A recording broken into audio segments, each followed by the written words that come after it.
NGOs, and youths who are concerned about safety and protection of the state and the women and children. We can create lots of awareness camps which can be collaborated with NGOs, government institutions, and district legal service authorities or state legal service authorities to create awareness. We can take safety measures by giving trainings to children. This is second. Third thing is rescue. Identifying human trafficking and bonded labor in your jurisdiction through all the prevention and trainings that we've given previously. We can go in and give all these cases to the responsible authorities and law enforcement teams. Lastly, I would say is rehabilitation is a big piece where the government has taken amazing efforts in giving jobs and giving rehabilitation supports to the teams. Traffickers, I already mentioned to you, are preying on the vulnerable communities. They are looking in for major ways to exploit the vulnerable and the poor.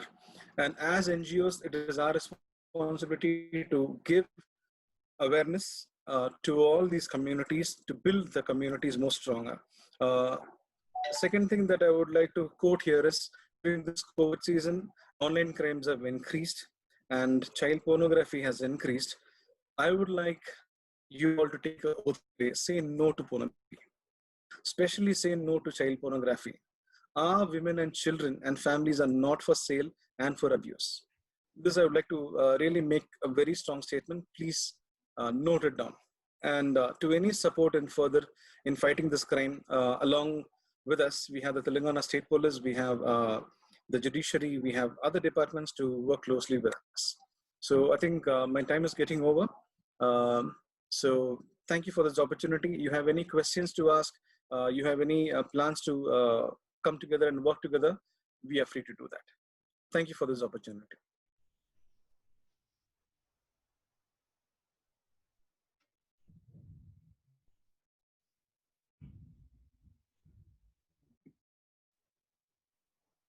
Thank you. I just had to be unmuted. Joby, thank you very much for that. And, thank you for your passion and your commitment. And I think the fact that you mentioned that the only way we are going to be able to do this is if all of us, join the police, the government, the NGOs, and then, with help from the companies with CSR funds as well. And I think the other thing that you mentioned about, the online sort of cyber crime, that most certainly is something that we as an organization do not yet have a lot of experience in, or really knowing to do that. I hope, as you said, that because it's on such a national level, that is something that the government and the police really take up, and we as NGOs will support as much as we can. But it's on such a huge level that I think we'll almost have to be guided by what they are doing. So thank you very much for those insights and sharing them. I would like to have our next panelist coming up. Also from International Justice Mission in Mumbai. I think when we first built our relationships with IJM, it was through the Mumbai office. And actually, when we had our planning, very, very initial planning meetings, which was in 2014, we were joined by the International Justice Mission team from Mumbai. So we're really looking forward to hear from Amrit as well. Thank you so much for inviting me to this symposium. The topic is very interesting and much can be done through and by the community. We are living in uncertain and challenging times. With the increasing number of COVID cases, the frontline workers are hit very badly. It is time for the community to rise and support. I want to share a few interventions where community has come forward to help protect the vulnerable. IGM works in Turbe area, which is one of the red light districts. The lockdown left the sex workers in dire situation. With no customers coming in and children to take care, the sex workers were once again forced to turn to the pimps and the brothel keepers for provisions. They did not have Aadhaar card to avail the schemes provided by the government. IGM, seeing the plight of the women, immediately swung into action and coordinated with the community people. The community raised funds for 200 sex workers and provided hygiene and ration kits. This is not just for few days. but they have been providing and taking care of the women till date. They are also keeping watch that the brothel keepers and the pimps do not take due advantage of the sex workers. The legal aid clinic set up through the District Legal Service Authority is providing counseling and entitlement to the women so they can come under the plan of the government schemes. Another example is community reaching out to help the migrant workers. Due to lockdown, many saw themselves out of job, forced to vacate their residences and head to their home states. IG mobilized the community in Virar Vasai in Palghar district, who built tents for the migrant workers, organized for safety and safety equipments, and helped to fulfill the online forms for their safe travels. Community made sure that they get reserved seats by reaching out to the authorities, made provision for the transport so they could reach the situation to catch the Shramik trains. IGM was approached by the government shelter homes to help with ration kits, as the provisions were taking time to reach the girls. IGM once again reached out to the community, and to our surprise, we were able to raise around 33,000 kgs of ration for 12 shelter homes spread across the city. The community worked out a plan and made orders online and coordinated so that the deliveries reached on time at the shelter homes. The impossible became possible during this pandemic time. The community usually fears the police and do not make a trip to the police station unless there is an issue. IGM once again turned to the community to encourage the community to visit their local police station and provide essentials which will help them to protect and live a healthy life. I am happy to say that till date, 48 plus police stations were reached out by the communities in providing sanitizers, gloves, masks, bananas, and coconut water and ration kits.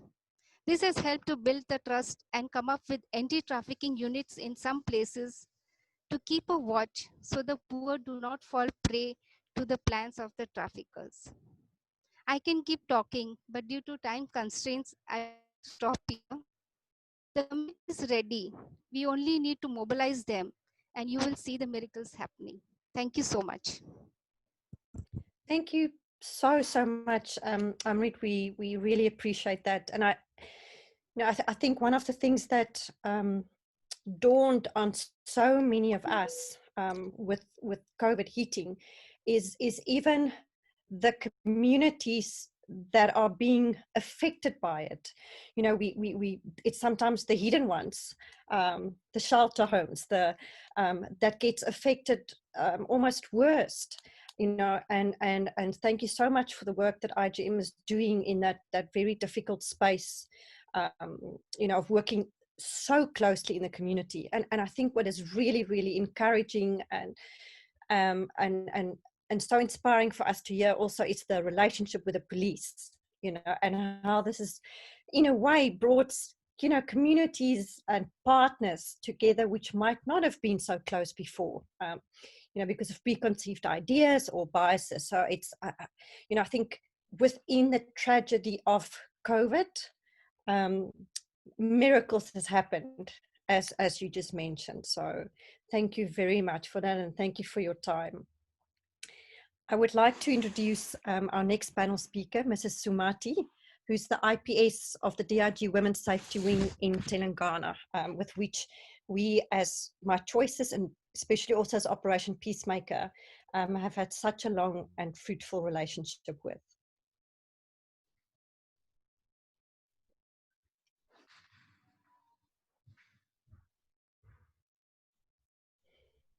Vivian, do you know if she is online? Just waiting, Elka. She said she'll be online at 10:20 sharp. Yeah, and we are just unmuting her. Yeah, Elka, we'll come back again to Sumati. Let's. Okay. Okay. Yeah. So can I move forward to Dvani from GFC? Yes.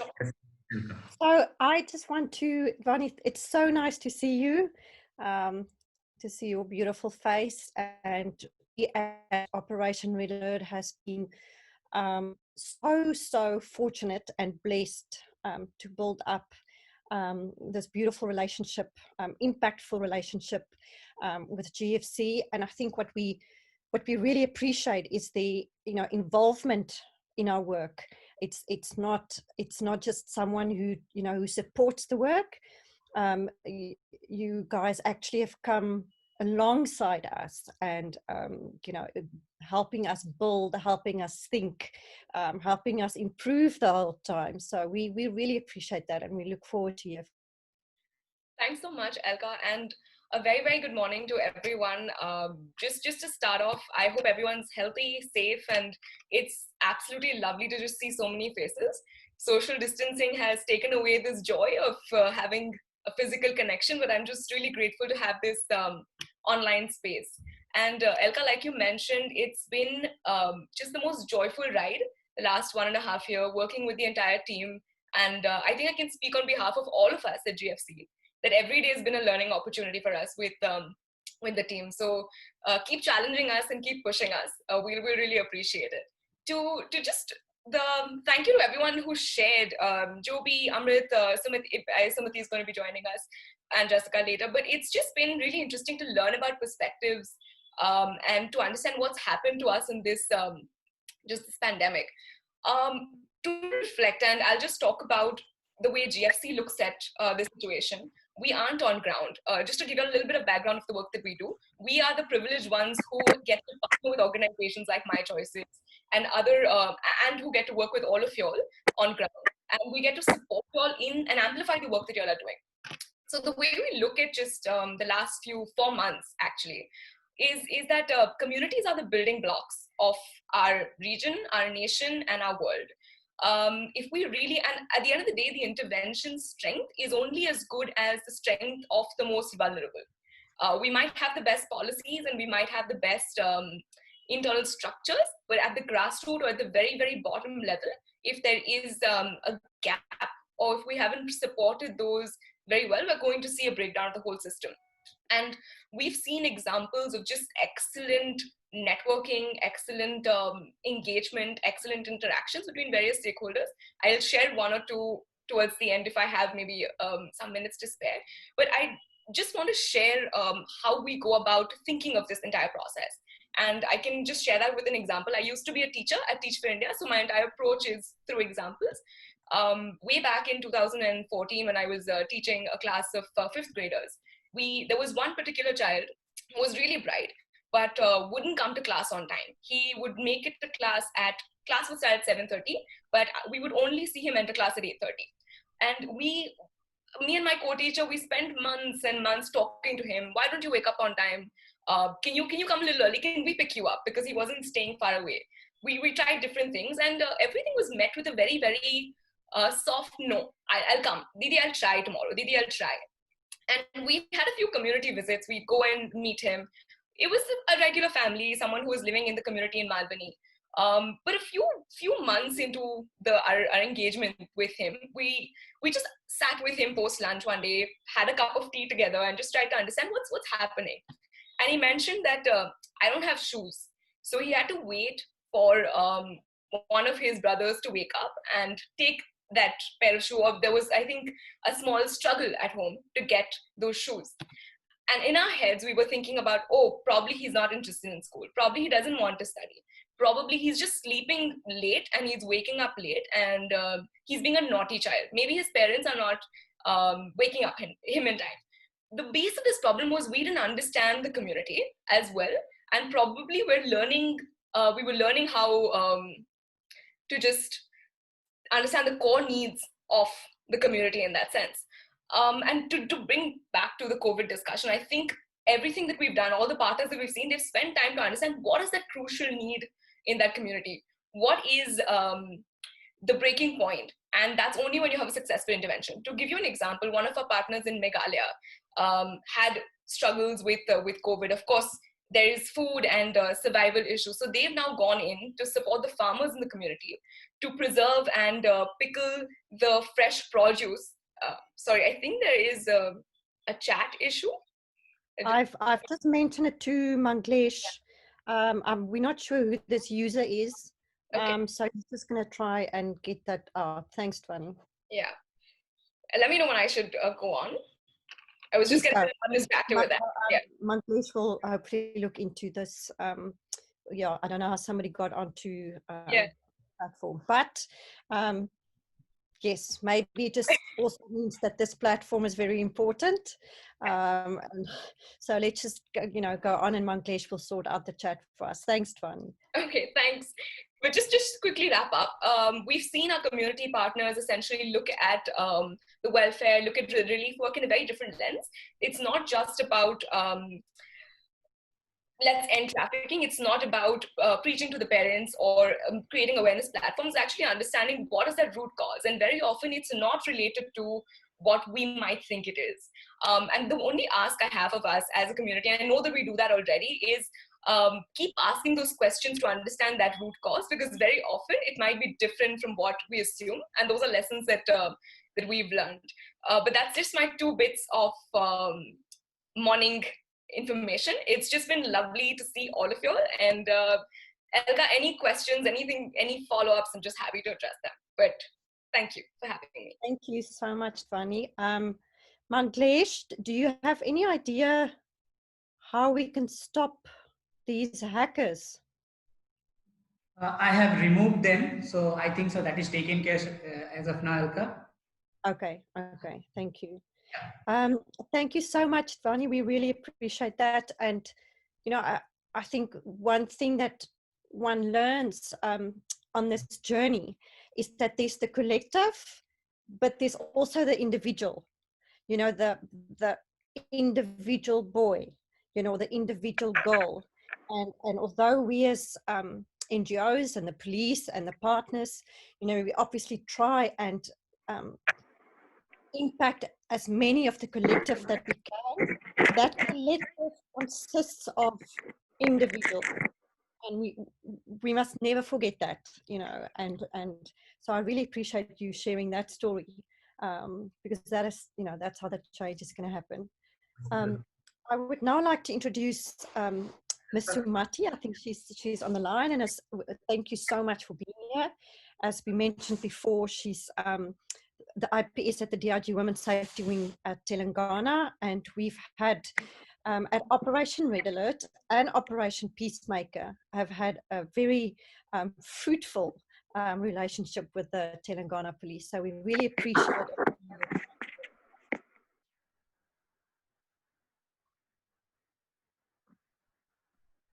Good morning, everyone. Hope I am clear.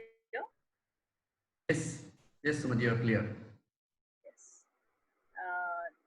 First of all, let me congratulate my especially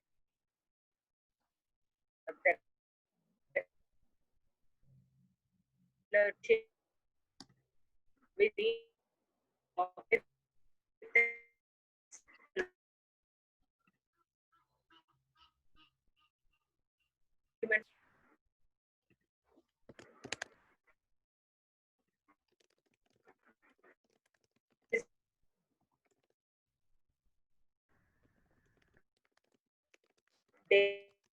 trafficking.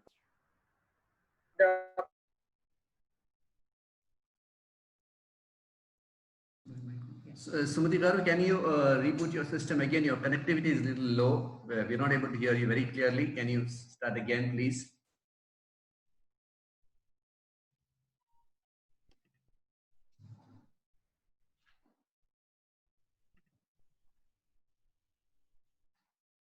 Yes, Sumati Garu, you can start.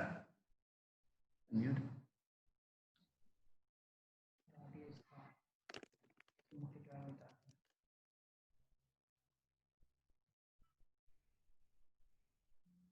Just a moment, please. We are trying to connect Sumati back. Sumati Garu, you will have to join with audio. Sumati Garu, you can start. Mute.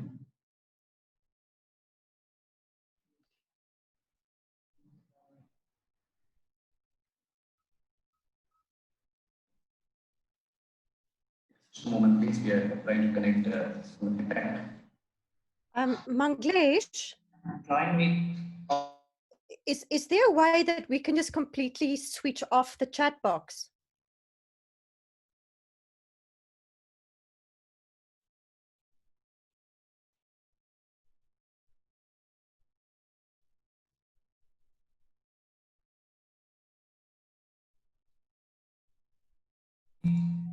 Yeah, the chat box is disabled You now. can just completely switch off the chat box. Yeah, we have disabled now. Okay, and then we can maybe, if somebody has, you know, a problem, just wave at us. You know, you can press the reaction button, so that, you know, if you need to be unmuted or you need something to add, just wave at us, and then Manglish can take care of that. And then we'll try and open up the chat box again to see if our hacker has maybe gone to sleep or gone to have chai. So, Ms. Sumati, is it able for you to proceed? Yeah, now I think it's fine. Yes, yes. Thank you. The unmuting part has to be done from your side, I believe. And though I'm getting it, trying to unmute myself, it's not. Anyway, I'm extremely sorry that I think give him a cause for the delay or some.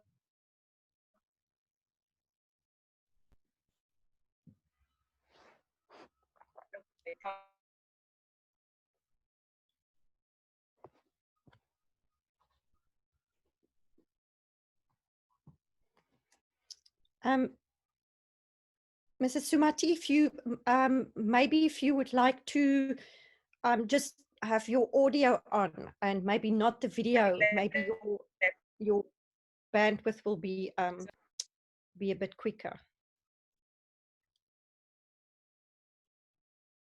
Going back.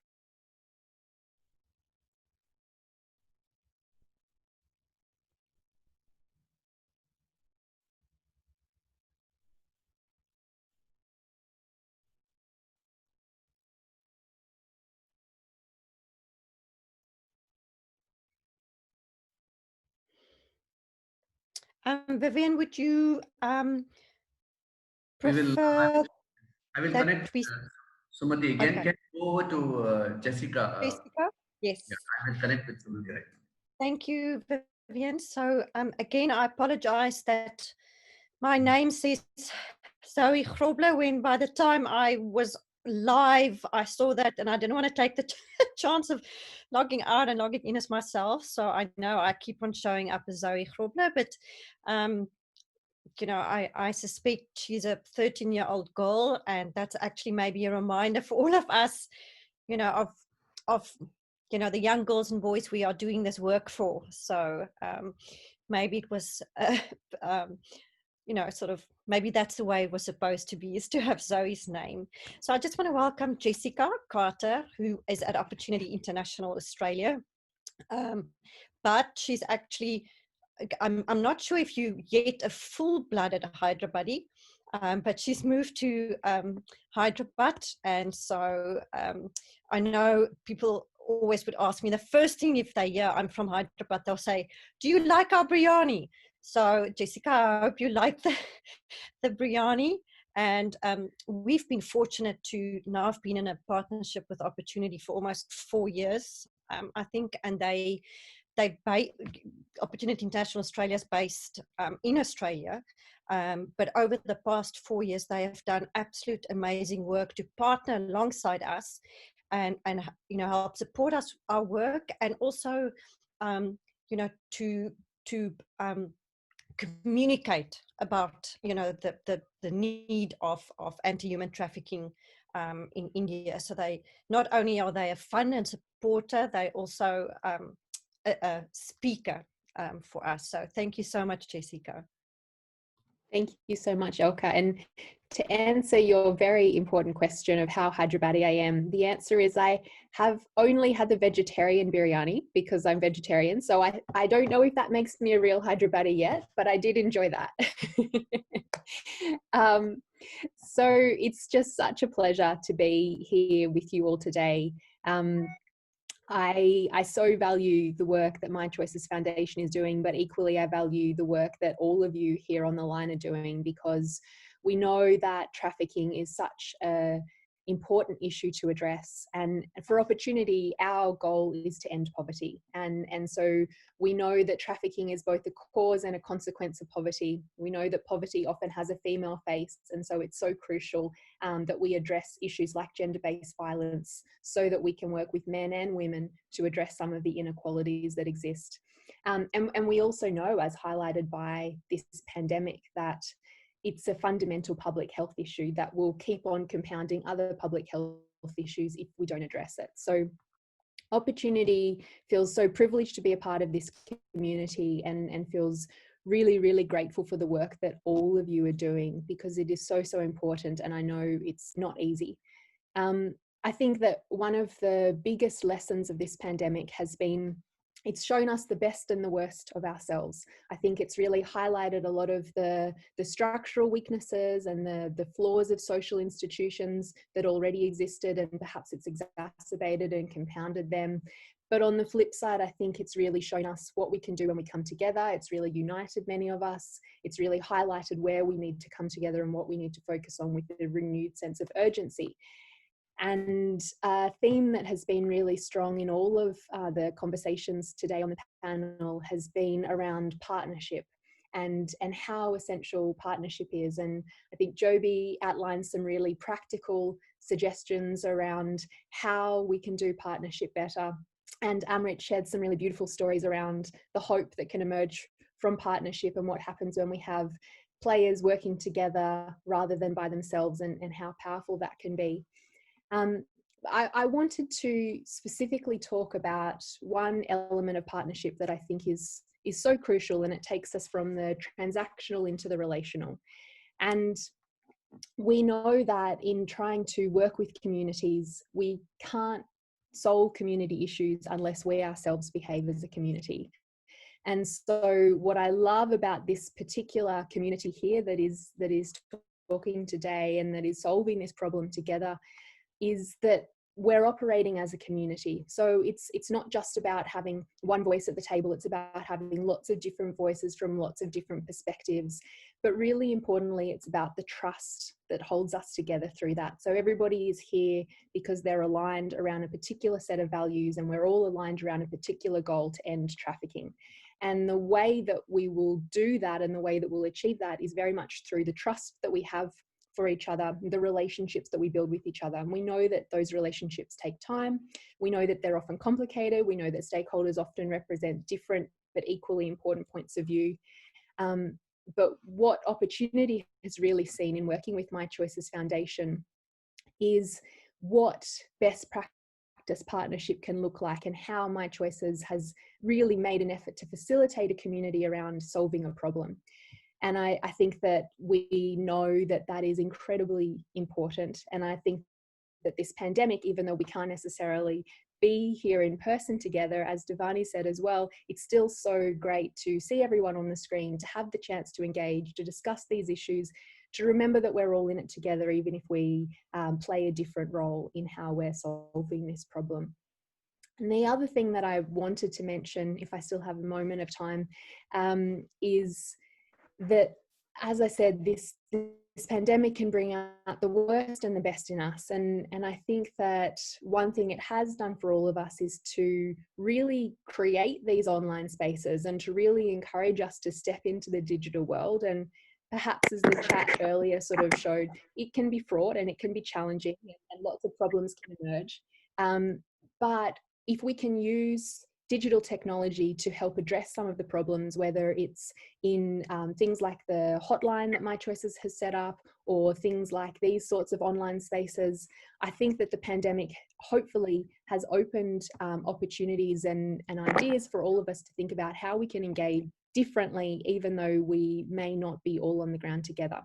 So I am very new to this space, and I'm by no means can offer any deep expertise, but I just really wanted to share my words of encouragement, to thank you all for being here, and to say that I think that as long as we address this problem as a community and really genuinely commit to that idea and trusting each other as partners, I think that this group of people will really go a long way towards ending trafficking, and Opportunity is very pleased to be supporting that. Thank you so much, Jessica. And, I think the words of encouragement that has come from you sort of aligns up with what we said initially. It is such a privilege to work alongside partners who are so encouraging, and it sometimes emphasizes the work that we do is through and encouragement, and I know the words that you used, lost was sort of trust and unity, and then engaging differently. And I think what's very relevant and so important in this time is that if it wasn't for the trust that has been built up, over the years, with us and all the partners, on this call, it would have been really difficult to now move everybody online if the trust wasn't there. And so, that point about trusting one another, and building this community while we're addressing the need, of the community is absolutely crucial. And thank you for your partnership and we really appreciate it. I see Ms. Sumati is online, and we would really love to hear from you. Yeah. First of all, I would just like to say sorry again that I was disconnected. And for this Asian Forum on Anti-Trafficking 2020, I would, in fact, I'm so happy to be part of this entire community who has been relentlessly doing efforts in the field of anti-human trafficking across the continent, and of course in our country, especially with respect to Telangana. And with respect to Telangana, having been in this particular activity, probably it has been as a police officer, it has been something which is one of the very closest interventions to my heart throughout my career. Because when I started the career, just for the information of everyone, in 2007-8, we had led, I think Telangana was the first state to lead anti-human trafficking operations outside the state. In the national capital, Delhi also, where we could get hundreds of women who were in fact trafficked in the name of work, in the name of various other activities. And then we had to get a lot of minors, where I should appreciate on this again the NGOs who had partnered with us in such a big operation. And in one of such meetings which occurred with my choices also, I was there recently, probably a year or two ago, where one of such victims, I should not say victims, one of the survivors from the trafficking, in fact spoke so well about the intervention and the holistic approach. So why I try to mention this is not that I felt emotional about it, because the approaches, the standard operating procedures which we have framed over a period of time, where we have taken along various partners along with us in this particular field, has helped us in rescuing lots of women. This is the first part of it. And over a period of time, if we go by statistics, at least in Telangana in 2019, I should say, about 200 cases had been registered. And just for the sake of all the members who are on the forum, I would like to say, arrested accused persons in the 2019 in Telangana in trafficking related cases have been 575, out of which around 60 people they are repeat offenders. And it indicates that rescued victims in the 2019 have been 334 in Telangana, whereas regarding the purpose or the motive wise, we have basically those who for work, for the sexual trafficking, for the sex, has been around 263. It is a whopping number. And among the rescued victims whom we have rescued last year throughout 2019, it was out of this 263, 168 were from Telangana itself, and from other states has been 160. So we are becoming a transit state in terms of anti-human trafficking. This we are very much seeing in terms of when we are conducting Operation Muskan and Smile throughout twice in a year. where we are seeing almost 42%, 42 to 48% of the children who are being rescued are from outside.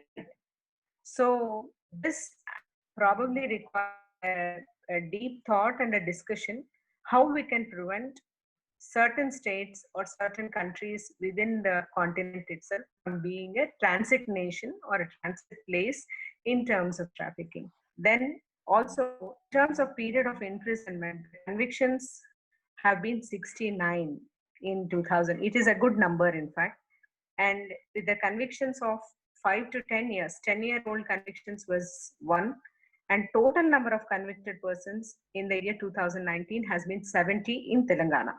So this indicates that, and whereas when it comes to reasons, what we are seeing in a different way on an analysis over a period of time in terms of trafficking is not the poverty. It is about, I will speak very few points where I felt that more interventions are required. There are many governmental programs where governments are reaching out to the rural areas and also to the urban poor to prevent trafficking in various forms. There are many schemes, there are many educational avenues. Only thing is the medium through which we reach to these beneficiaries now should be taken an active role by the NGOs. For any NGO to take up this particular role, I feel they have to be very informed about what are the various activities, which activities suit to this victims or people who are affected because of this, and which age groups are being affected, and what are the local occupational hazards or which are the local occupations which people want a shift from, for which there is a migration in terms of trafficking, whether it is of labor or whether it is for the workforce or in the name of workforce, whatever it is. So if we don't understand the actual occupational structures of these areas, the reason for which they are being transported outside, number one, and once you are transported, it means that you are becoming vulnerable. You are not in your place and you are vulnerable. That vulnerability goes to an extent that you are being taken from one place to the other for work. But at the end of the day, what we are observing is it is not the work. The purpose for which you are used, there are minimum human values or minimum human rights are not being observed the moment they are transported from one place to the other. I will tell you a small example. Maybe I was DCP, Deputy Commissioner of Police, North Zone in Hyderabad. And while we were working out on this on all the hotels, we found out that at least 10% of the hotels, which are very small, they run like lodges, and these lodges, they don't have much business. In a year, maybe in a month or two, which are the lean months, they make children, families, and group of people, they migrate from certain areas of the country to Telangana. They stay in these small lodges, they cook there, they eat there, in the sense they get from somewhere. And then you know what they do?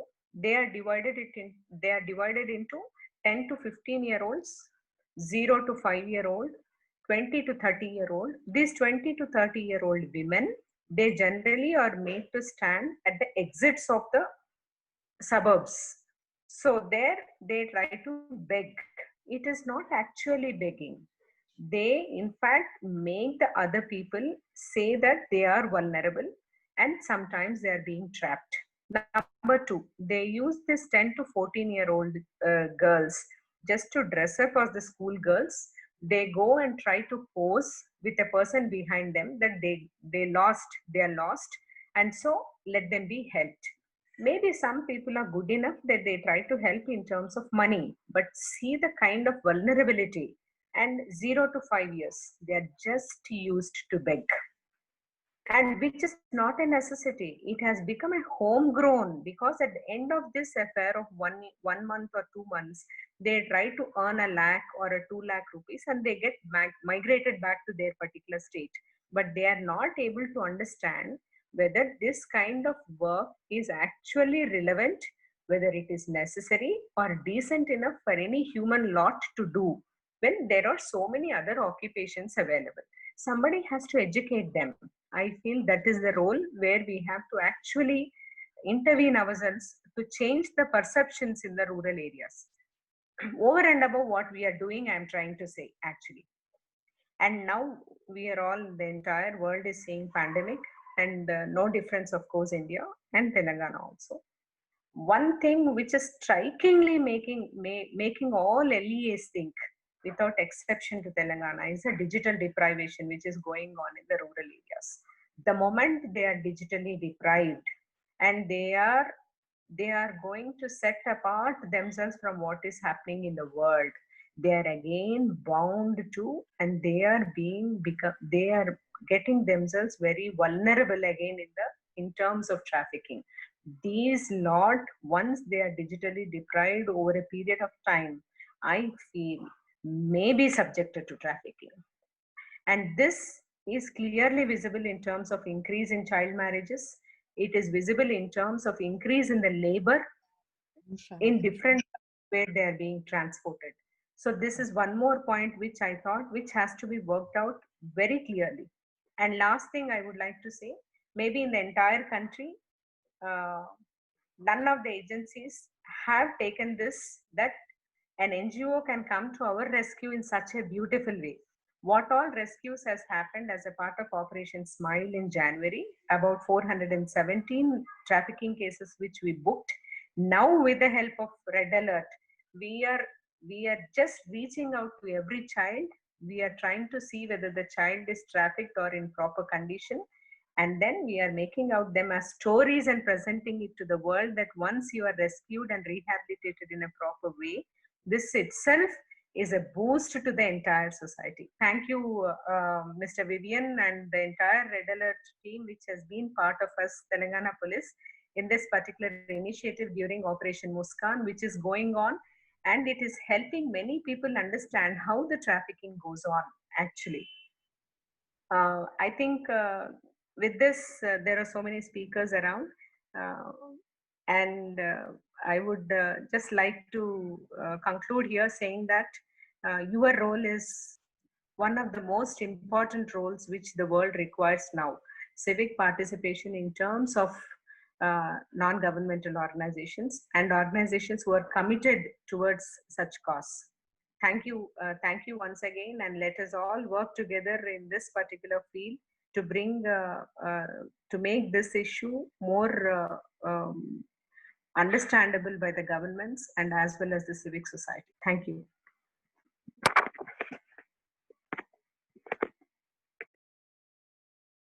Elka? Thank you, Sumati Garu. Thank you very much. Your words of encouragement a lot. Elka, it's up to you to close your panel discussion.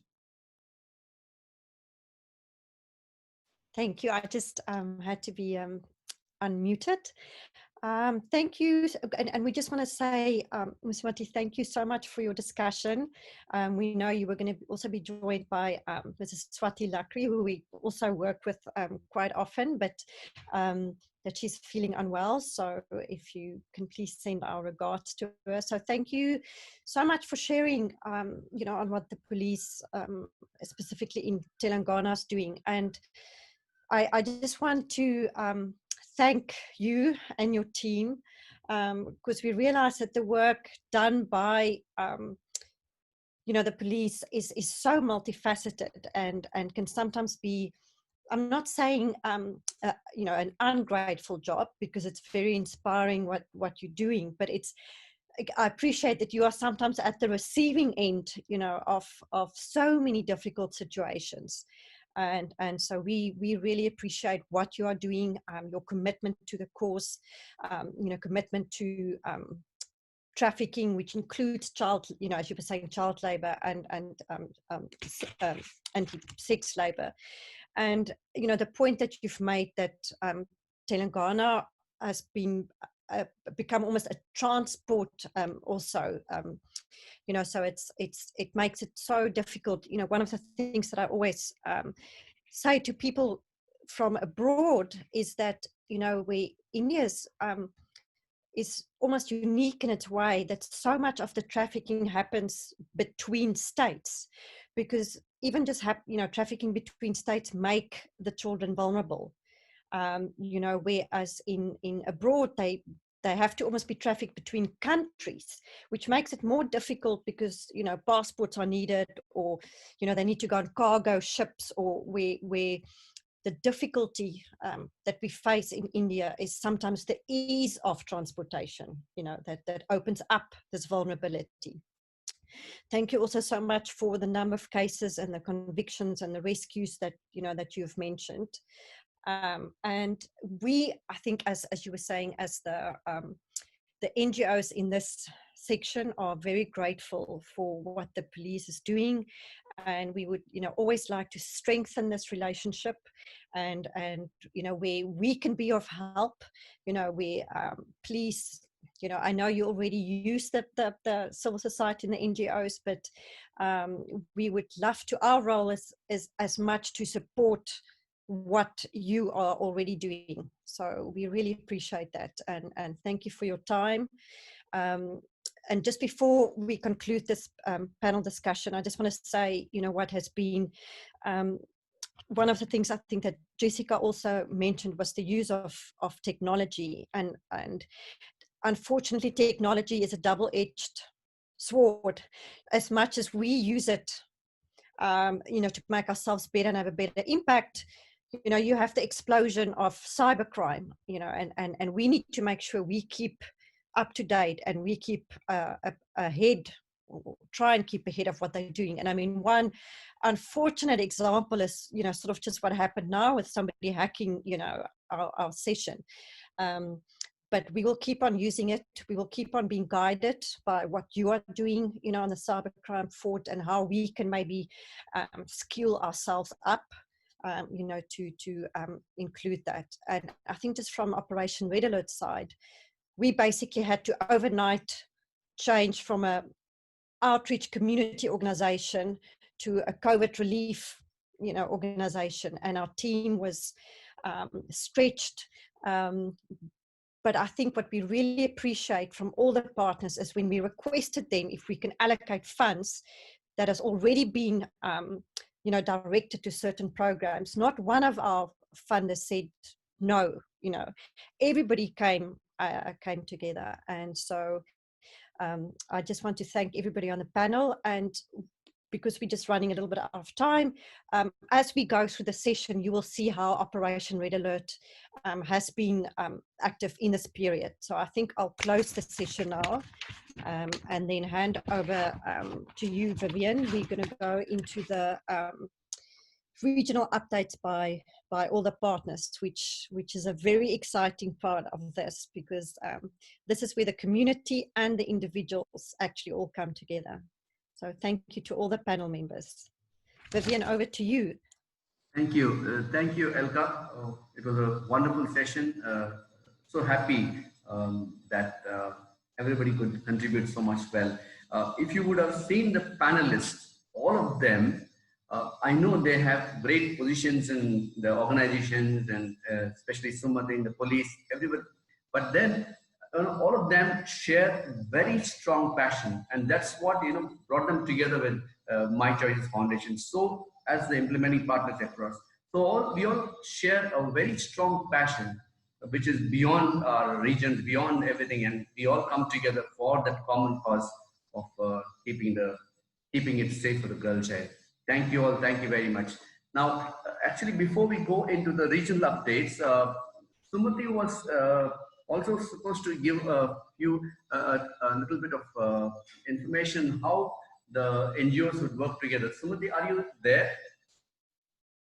Would you like to say a few words for the NGOs? Because we have 85 NGO partners over here and would be willing to hear you. Please find get her, please. You mean to say with respect to only human trafficking or otherwise Yes, also? yes, trafficking, human trafficking. We have got 85 people from 8 states at the moment listening. So what do you expect the police and the civil society NGOs? How do you work together, please? Thank you. Yeah. In fact, Telangana, in Telangana, we are very proud to say that all the NGOs whom we work with have been one of the force makers to us. They have been complementing our work to an extent that we can make the difference in the society, number one. And number two, in fact, we also have learned a lot about the procedures, the way they run in this particular field. And number three, especially with respect to the awareness.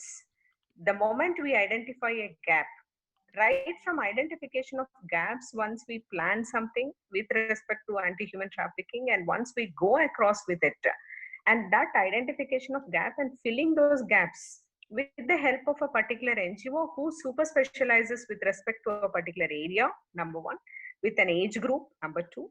Number three, with respect to their own resources, whatever they have in that particular area, is something which is amazing, what I think I have to share. I will share certain examples also today.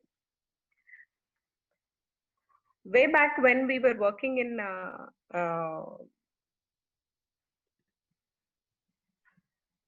anti-human trafficking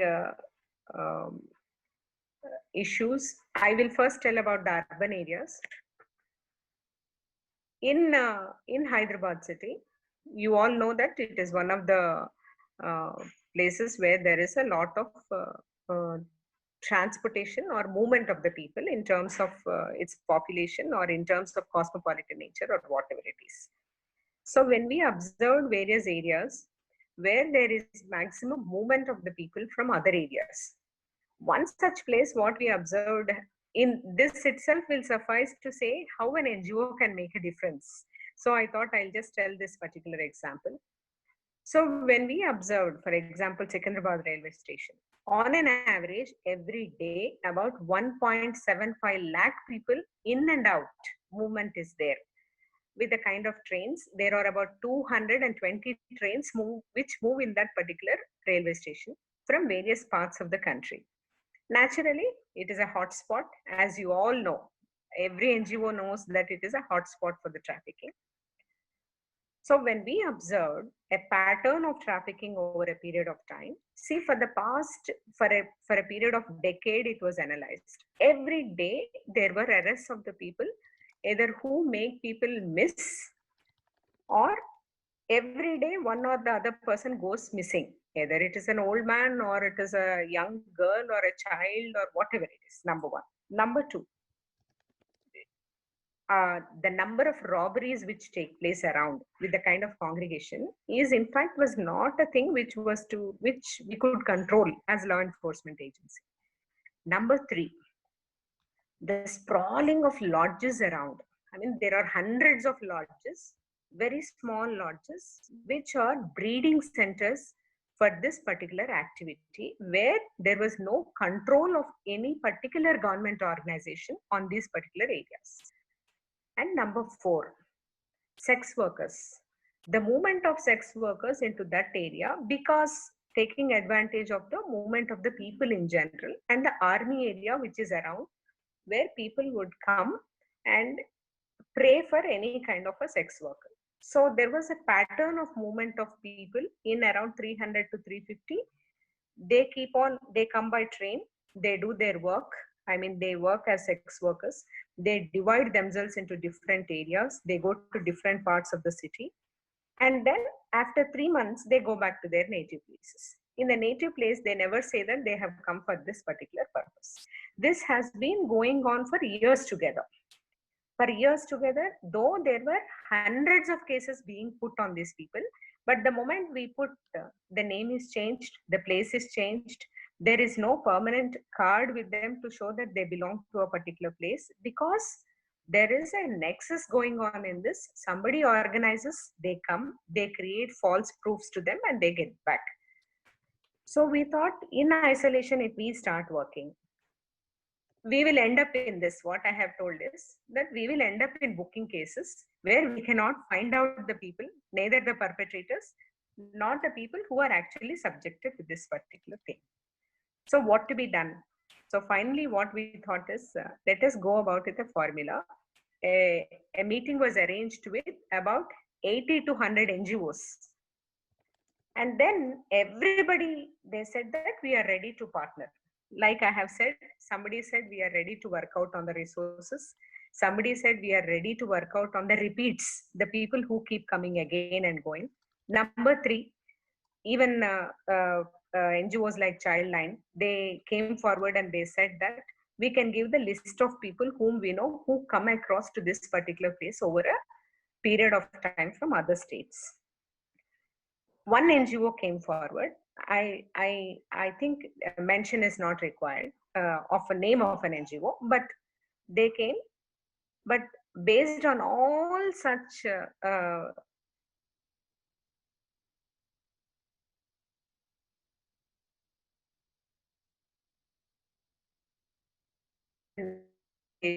based on their experience working in this particular, and what I say, we'll set up a temporary shelter in that particular area, not a shelter, a counseling center, where they have equipped themselves with all the audio, video, and 2 counselors 24/7, who themselves are the victims of trafficking, the counselors themselves. And they asked a few things. You give us 3 police teams. So we had given 3 police teams comprising of few men and women. And what they do is, and we had set up a beautiful 24/7 monitoring center where about 100 cameras were set up around the station. And there was a control which was set up. So we could monitor, take pics of the people who are coming and going repeatedly, and work on that particular face with the facial recognition system of Telangana Police, if required. If required, not that it is an end, it is only a means. We thought we can use it. So finally, every day they used to go get 5 to 6 sex workers. They used to be made to sit, and the way police have undergone the torture which we have undergone, those people used to keep blades inside their mouth. They used to cut the fingers, they used to cut the skin, so that these people, once they are hurt, they will not come back to again catch hold of these sex workers.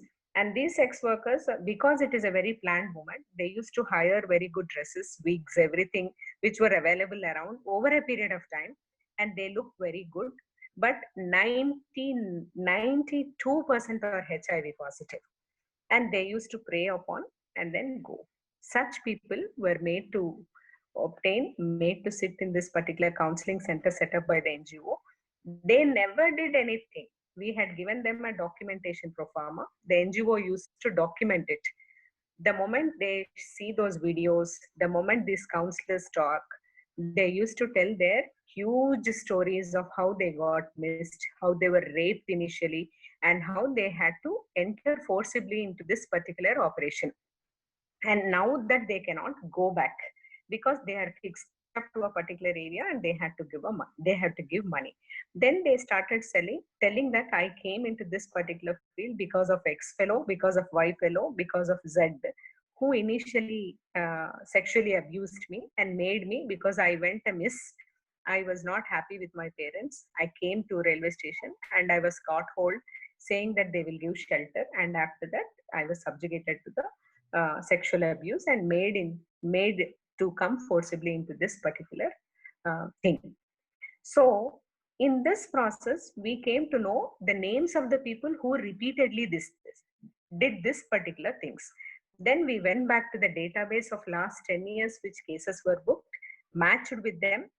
And these people used to take the photograph properly, document it, and give it to us so that we can compare it. See the amount of work the NGOs have done for us. And the moment we compared this particular data, we came to know that this ex-fellow is already involved in 1 or 2 murders. He is involved in a gang rape. So what we did, we booked afresh 2-3 cases and went for the Preventive Detention Act on them. And we booked cases in such a way that these people, they were even convicted at the end of the year. Even 4 people on whom PD was booked got convicted also at the end of the year. On one angle, The NGO used to counsel these people, build up the data. They used to be part of our teams, work 24 by 7, be an example to the law enforcement agency, because the people who actually acted as counselors were also victims of trafficking. And finally, they have helped us learn that if we partner with an NGO, we can do a work which is everlasting. Because the moment we have booked PD, we started unofficially and also as per law, closing down certain hotels which had become the breeding centers for this particular trafficking. Number two. Number three, the robberies. They used to take hold of young children who are below 10 years along with them, and they used to try to snatch, taking a woman as a recluse. They used to snatch, and these gangs were identified. Who hired vehicles for this purpose? Because of the cameras. Which vehicle kept on moving in the odd timings, and who were the owner of these vehicles, and how many vehicles did he own. Likewise, a beautiful nexus which otherwise got operated between these people, in terms of people who pray, in terms of people who give shelter, in terms of people who actually do this act. Number three, in terms of people who actually make them go into different areas and do these activities. And what is happening to the victims at the end of the day. These five were connected with the help of NGOs. And can you imagine, about, I think, 1248 petty cases were booked. And next, when we tried to produce these people in the court said that these are victims. So what we did is we requested the nearby hospital, and this was also an idea by the NGO. We requested the hospital to do HIV test for them. And so we attached the HIV positive report to the charge sheet which were filing on a petty case, along with the evidence of their movement. And then the court started giving convictions even to them not to move again. We have broken the cycle. And successfully we had broken the cycle. And this happened, and over a period of time, maybe after 1 year or 1 year, 3 months, the movement of these people and bigger people who were involved were also identified, because databases were built up and matched. And now you can just see that this kind of thing doesn't go at all in that particular area, only because we partnered and the partnerships were very successful. That is what I wanted to say. And if I keep telling, there are numerous stories where we have partnered with NGOs in the rural areas also, especially the way they go to the minors, like even the Red Alert does, the way they go to the minors who are prone to trafficking, basically, who don't go to the schools and whose parents are below poverty line, or whose parents are addicted to various things. And such kind of history, once it is built up, once we own up certain rural areas, I think the people who are vulnerable towards trafficking can be identified and worked out throughout, maybe in a sustainable period of 1 year or 2 years, making those families come out of this vulnerability and become an example to various others to emulate, that you can lead a better life by working hard and not being vulnerable. Such hand holding, I feel, is the most important genre or most important quality which is required by various NGOs in this particular human trafficking initiatives. I think with this, over to Vivian. Thank you. Thank you. Thank you so much, Dira. Thank you very much. If it will be great if you be there for some more time, if you have time to listen to the great news that people from all over India, from the 8 states, would be offering. Before that, I would request Joby to thank Sumati on our behalf, please.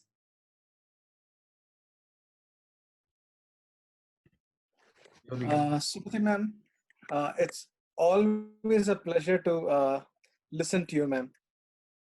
And thank you so much for the work that you're doing, especially all the partners across the country are listening here. The Operation Muskan and Operation Smile work that you're doing, especially you've rescued around 3,600 children in the month of Jan, which is an amazing task that you and your team has done, ma'am. And the Operation Muskan that you're searching for missing children. During this particular COVID season, your team is working hard during this season. We as NGOs and partners to fight against the crime of human trafficking, we give you a grand salute to protecting all the daughters and children of Telangana. We are really proud of you, ma'am. Jai Hind. Thank you, Joby. Thank you, Sumati Garu. Wonderful. And now we go on to our uh, regional state coordinators who will be presenting. But much before that, I would like to tell you they will be using such terms as SVP. SVP stands for Safe Village Program. They would be using, what they do is they go into villages to a pre-visit. It's a very, very tough job. They go and check the logistics. They talk to all the stakeholders there, and then they try to identify teachers who could help them. Those teachers who help them in the field, in the community, are called nodal teachers. Then we have people called rakshaks are the people who are voluntarily ready to be a vigilante in the village. They will call our helpline, call the NGOs if any signs of trafficking is there. Then we have gram mitras. Gram mitras are people who are very passionate about the work that we are doing of saving children, keeping them safe. Those people on ground become Gram Mitras. And these terms, our coordinators will be using it. So please understand, it's a tough job that they're doing. They are about almost 85 partners listening to what they'll be doing. All will not speak, but the representative, their state coordinators will be speaking. Now we'll have AP and Telangana.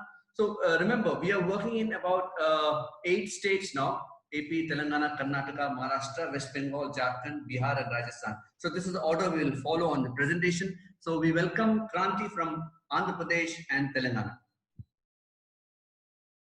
Over to you, Kranti. Thank you, Vivian. Am I audible? Yes, very much. Andarki namaskaram andi. Baunar kada. So I take the privilege to introduce wonderful partners of Andhra Pradesh: Alpe, Krasa, God's Ministries, LAMP, Lodge, Mother Home, Praja Pragati Trust, RDSSF, REDS, Samikarna, Sneha, Shrama, Triple S, Sangamitra Social Service, Vision for Asia, Vidya, and MWS. These are all the implementing partners of Andhra Pradesh. Let me tell you what they have done till today with a valuable partnership.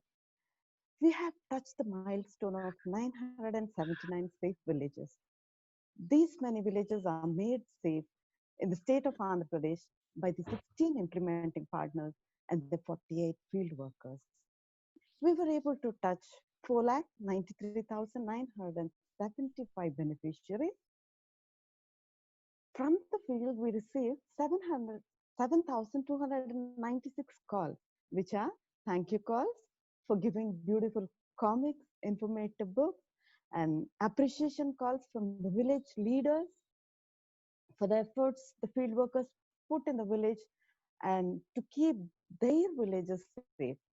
And we also received some calls who mentioned that our film show is an eye opener to them. And we got 75 helpline cases. And let me tell you, the data of helplines is combined for the state of Andhra Pradesh and Telangana. So, as a result of tremendous work of these field workers and their implementing partners, we have 363 rakshaks, 60 rakshaks, and 273 nodal teachers to keep the program impact sustainable. We are adding Gram Mitras also. So 555 families received the relief support in this COVID crisis. Next slide, please. Yes, one picture speaks 1,000 words. Looking at all of these pictures, I remember many stories from the field. But due to time constraint, let me speak one short story about a girl, Shashmin. She is doing a ninth class in ZPHS in a village called Muru. This girl is a guardian girl who attended the Safe Village program. She started to check with her friends around how they are doing in this COVID time. All are feeling bored, so they keep chatting with one another. And on April 12th, Shashmin called a friend in the next village where they both go to the same school. Lalita, her friend, sadly said that Lakshmi, her friend and relative, is going to get married tomorrow. And she knows that she has to inform the helpline, but she is worried that her friendship as well as the relationship in the family will be damaged. And she's worried about her parents. If her uncle and aunt comes to know that it is Lalita who has stopped this marriage happening to Lakshmi. So in the fear, she sadly said, we will be missing Lakshmi. Then Shashmin gently said, you please stay strong and remain calm. Let me do what I can. And she called a helpline and we directed her to a local partner and also 1098 with help of all these implementing partners and the field workers. And in the process, the child marriage was stopped. And now all are happy. Lalita and Lakshmi are preparing themselves to go to school to study the 10th class. And this is all from AP. Now let's see what is happening in Telangana. Next slide, please. Yes. Let me introduce Telangana Partners, DOCUS, FMSS, GLO, GRAS, CBHAT, SAID, SSR, SWAT, and SCOPARD. These 9 implementing partners, along with the 27 field workers, done 680 Safe Village programs. They reached 5,99,889 beneficiaries. And we have 335 Rakshak and 158 nodal teachers to keep these villages safe. We are progressing to have Gram Mitras in this village to continue the system. We are able to identify and support 428 families in need in this COVID time. The helpline data remains the same, 7,296 helpline calls and 75 helpline cases. Let me conclude. Uh, Next slide, please. Let me conclude with a story from the field of Telangana. One of our field workers has completed the Safe Village program, Mothers Meet, and started packing the equipment after showing the movie to the mothers. So a mother is waiting for a turn to talk to this field worker. She waited and waited until the field worker packed everything, and she asked, can I have a moment of talk with you personally? Then the field worker experienced in counseling, and he took time to talk to her mother. So this mother told her that a story about her daughter who has discontinued her study from 8th class, and uh, the rebellious behavior of this girl. This all happened because the girl fell in love with a boy from the neighboring village, and she stopped her education because the boy is not studying. So she's thinking of planning to love him. They are in love with each other, and this mother is trying to keep her back to the school, and she failed. And she's so um, expecting some help from this person because he has told that one of the signs of the trafficker is love affair. So the field worker thought to give some time to the girl to talk to. With his counseling skills, he spoke to the girl, and the girl is identified to be like she was abused sexually, and that boy ran away from the village. And it took a time of 6 months period to get the back get back the girl to normal, and also help her to restart going to a school. Then finally, when the field worker asked what she would want to become, she said, I'll complete my education, I will become a police officer, and I will not tolerate this heinous crime of trafficking. I'll become a police officer to control the trafficking to happen in different forms. Thank you, one and all. And I would like to close it with a one word of thanks to Hyderabad US consulate, because when I visited US, lot of appreciation about the comic books we are distributing. It is based on the research, and many of them appreciated. Really, I close my report with a word: freedom and slavery are mental states, said our father of nation, Gandhiji. So I thank you, Vivian, for the opportunity to share. I thank you, Elka, for making me a part of your great vision and mission. Thank you all, our team. Namaste. Thank you, Kranti, for the wonderful presentation, and thank all the implementing partners of Telangana and Andhra Pradesh for this wonderful work that you have been doing. Continue the great work that you're doing, and yeah, keep up the focus. Now we will move to Karnataka. Karnataka State Coordinator is Manglesh. He's with me, and now it's over to you, Manglesh. Thank you, sir. Thank you so much for this time. And Allarigo Namaste. Welcome to you all. Thank you for being here. So let me take you through the state of Karnataka. We have 10 implementing partners in Karnataka: Aralu, Abhiruddhi, Global Concern India, Karda, Margdarshi, People, Sanskar Pratishthan, Smile, Vimukti Charitable Trust, Women Welfare Society. And these wonderful implementing partners, thus far you can see on the screen, they have conducted 739 Safe Village program.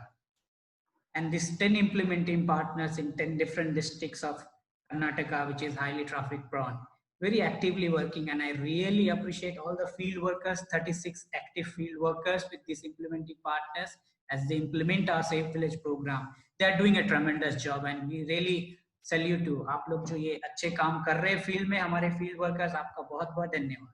और thus far we can see we have reached out 4,36,961 beneficiaries during our Safe Village program.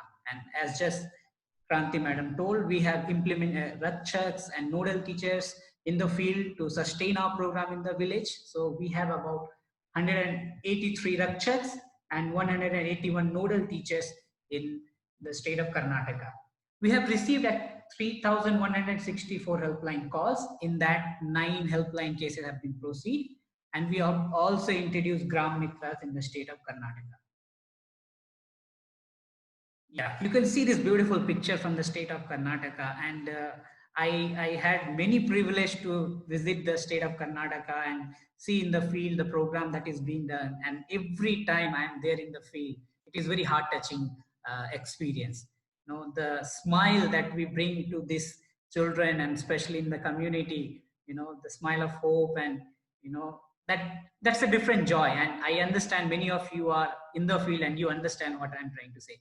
I just want to bring to you a story that recently happened in the time of COVID relief. As you sorry, I forgot to mention that, you know, 540 families they received the, you know, the help actually during this time of COVID. And one of our implementing partners, as they were visiting this village and trying to do the relief for, along with, you know, the message of trafficking and things like that, after hearing our message, after listening, you know, trafficking scenario and what trafficking is, few of the community members, they came up and they told our implementing partners, you know, sir, there is a child marriage going to happen in our village. And the implementing partners were alerted about it. And along with the other stakeholders, our implementing partner could talk to the family, help them to understand the legal process and the consequences of, you know, giving child marriage, things like that. And the family got convinced. They convinced that, you know, the girl's supposed to be in the school, and the family promised that she will be going to school, and before 18 they will not give in marriage. And such stories now and then we keep hearing, and we are really thankful for our implementing partners, those who are doing the great job in the state of Karnataka. Once again, thank you so much, all our implementing partners, field workers, and our extended friends, stakeholders, and all, for your great support. And we look forward to work together to really see that this, you know, the cause that we are working for will succeed and things will come to end. Thank you so much once again for this opportunity. And once again, thank you so much for being here. Over to you, sir. Thank you. Thank you, Manglesh. Thank you. And wonderful report. And also thank all the implementing partners from Karnataka for this wonderful contribution. Please stay focused. There's a lot of work to do. Again, people, the community needs you, the little girls need you in the villages. You should go back to the villages as early as possible, of course, with all the safety measures that you can take. Thank you very much. Now let's go to Maharashtra, where Rahul Sonawane, he's a state coordinator in Maharashtra. He will take us through the journey of what's happening in Maharashtra. Over to you, Rahul. Thank you sir, thank you so much. Good morning to all और सबको मेरा नमस्ते. आणि महाराष्ट्राच्या लोकांसाठी मी परत एकदा धन्यवाद देतो की त्यांनी या कार्यक्रमामध्ये जोडलं गेलेलं आहे. तर अब हम यहाँ पर महाराष्ट्र के जो सिचुएशन है, जो हम काम कर रहे हैं, इसके बारे में बताता हूँ. इन महाराष्ट्र वी हैव 11 आईपीज, जो है अभिनव भारत समाज सेवा मंडल, आदर्श Mahila Griha Udyog, Mangesh sorry, Ekvira social foundation Savlaj, Gramin Mahila विकास संस्था, ग्राम परिवर्तन कटगुड, जयवंत बहुउद्देशीय सामाजिक सेवा मंडल, कृषि विकास विज्ञान मंडल, राजमाता जिजाऊ महिला फाउंडेशन, राष्ट्रीय कला क्रीड़ा व सांस्कृतिक मंडल, सेव द चिल्ड्रन इंडिया, और लास्ट में जो है वो श्री मानवी बादस्कर एजुकेशन सोसाइटी. ये जो 11 आईपीज है, तो उनके साथ हम महाराष्ट्र में काम करते हैं. और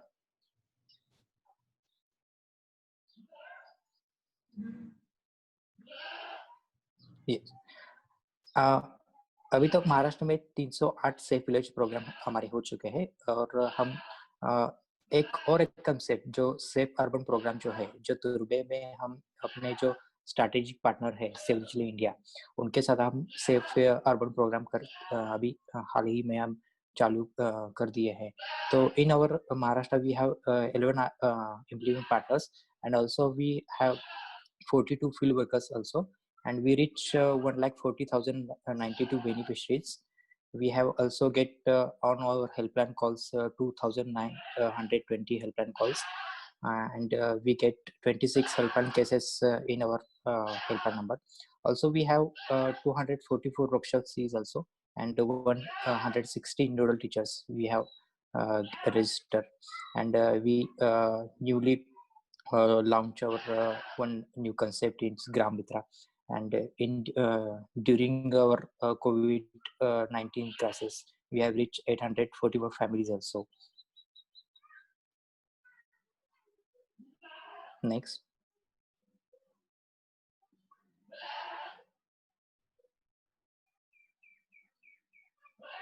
Okay.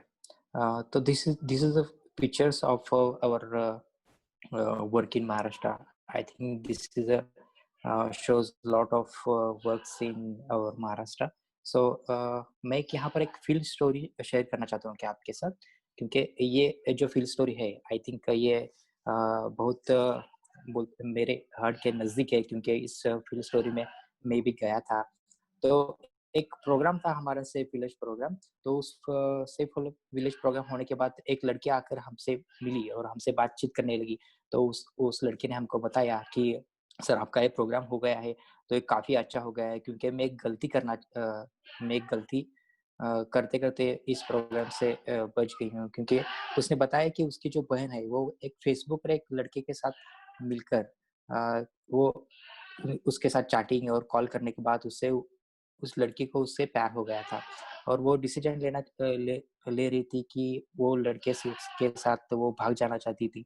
और प्रोग्राम होने के बाद क्या हो गया कि उस लड़की ने बताया कि उसकी जो बहन है, तो उसके साथ वो भी क्या बोलते हैं उसको, वो भी उसको सपोर्ट कर रही थी.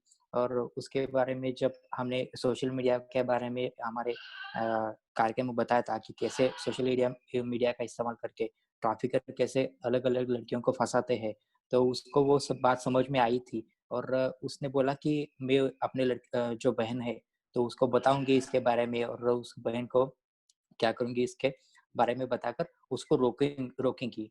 तो I think this is our outcome of our programme. तो I think this is our field story, and thank you so much, sir, for giving me opportunity to speak here. Over to you, sir.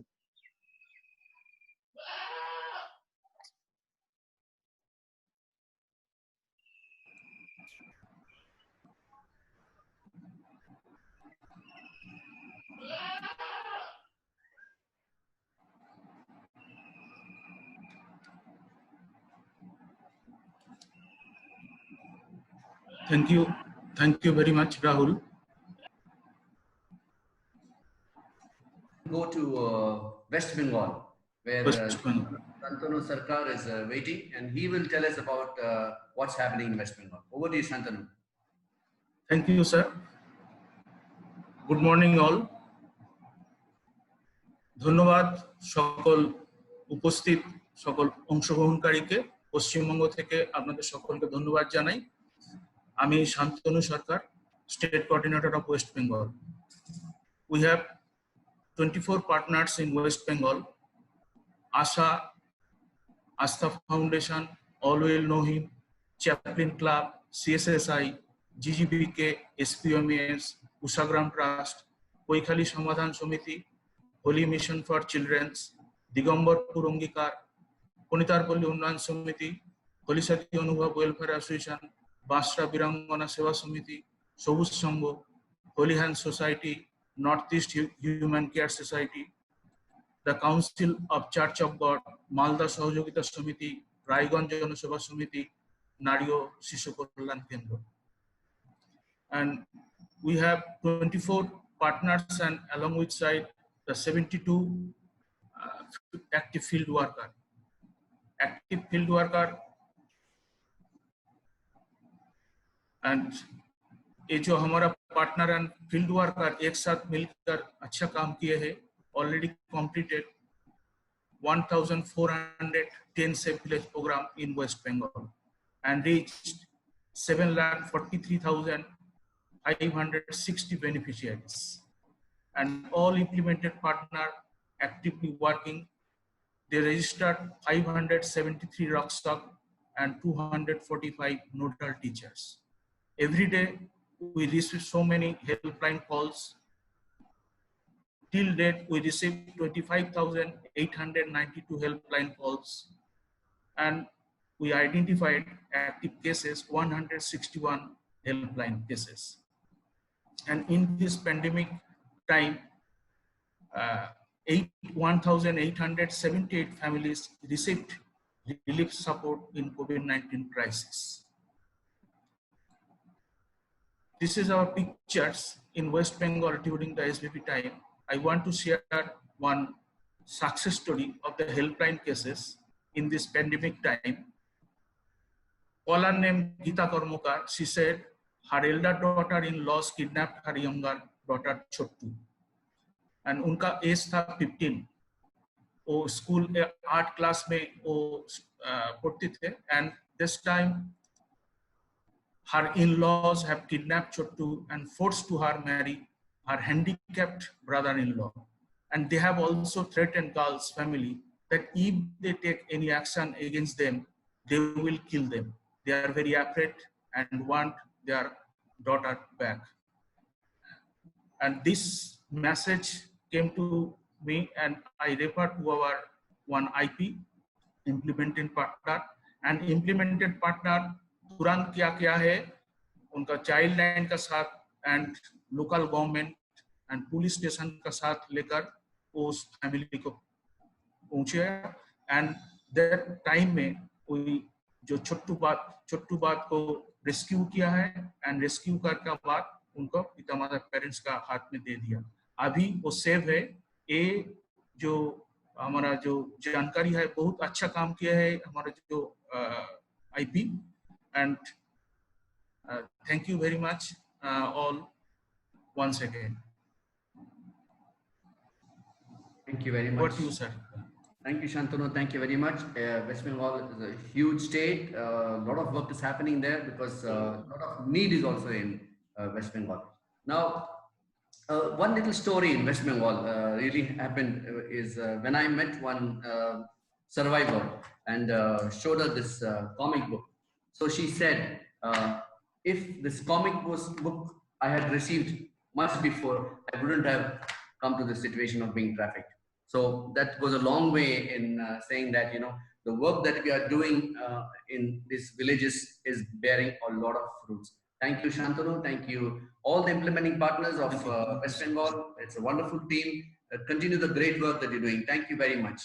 Now let's go to Jharkhand, where Sujit Lakra, our state coordinator, will give you the updates. What is Sujit? Thank you, Vivian sir.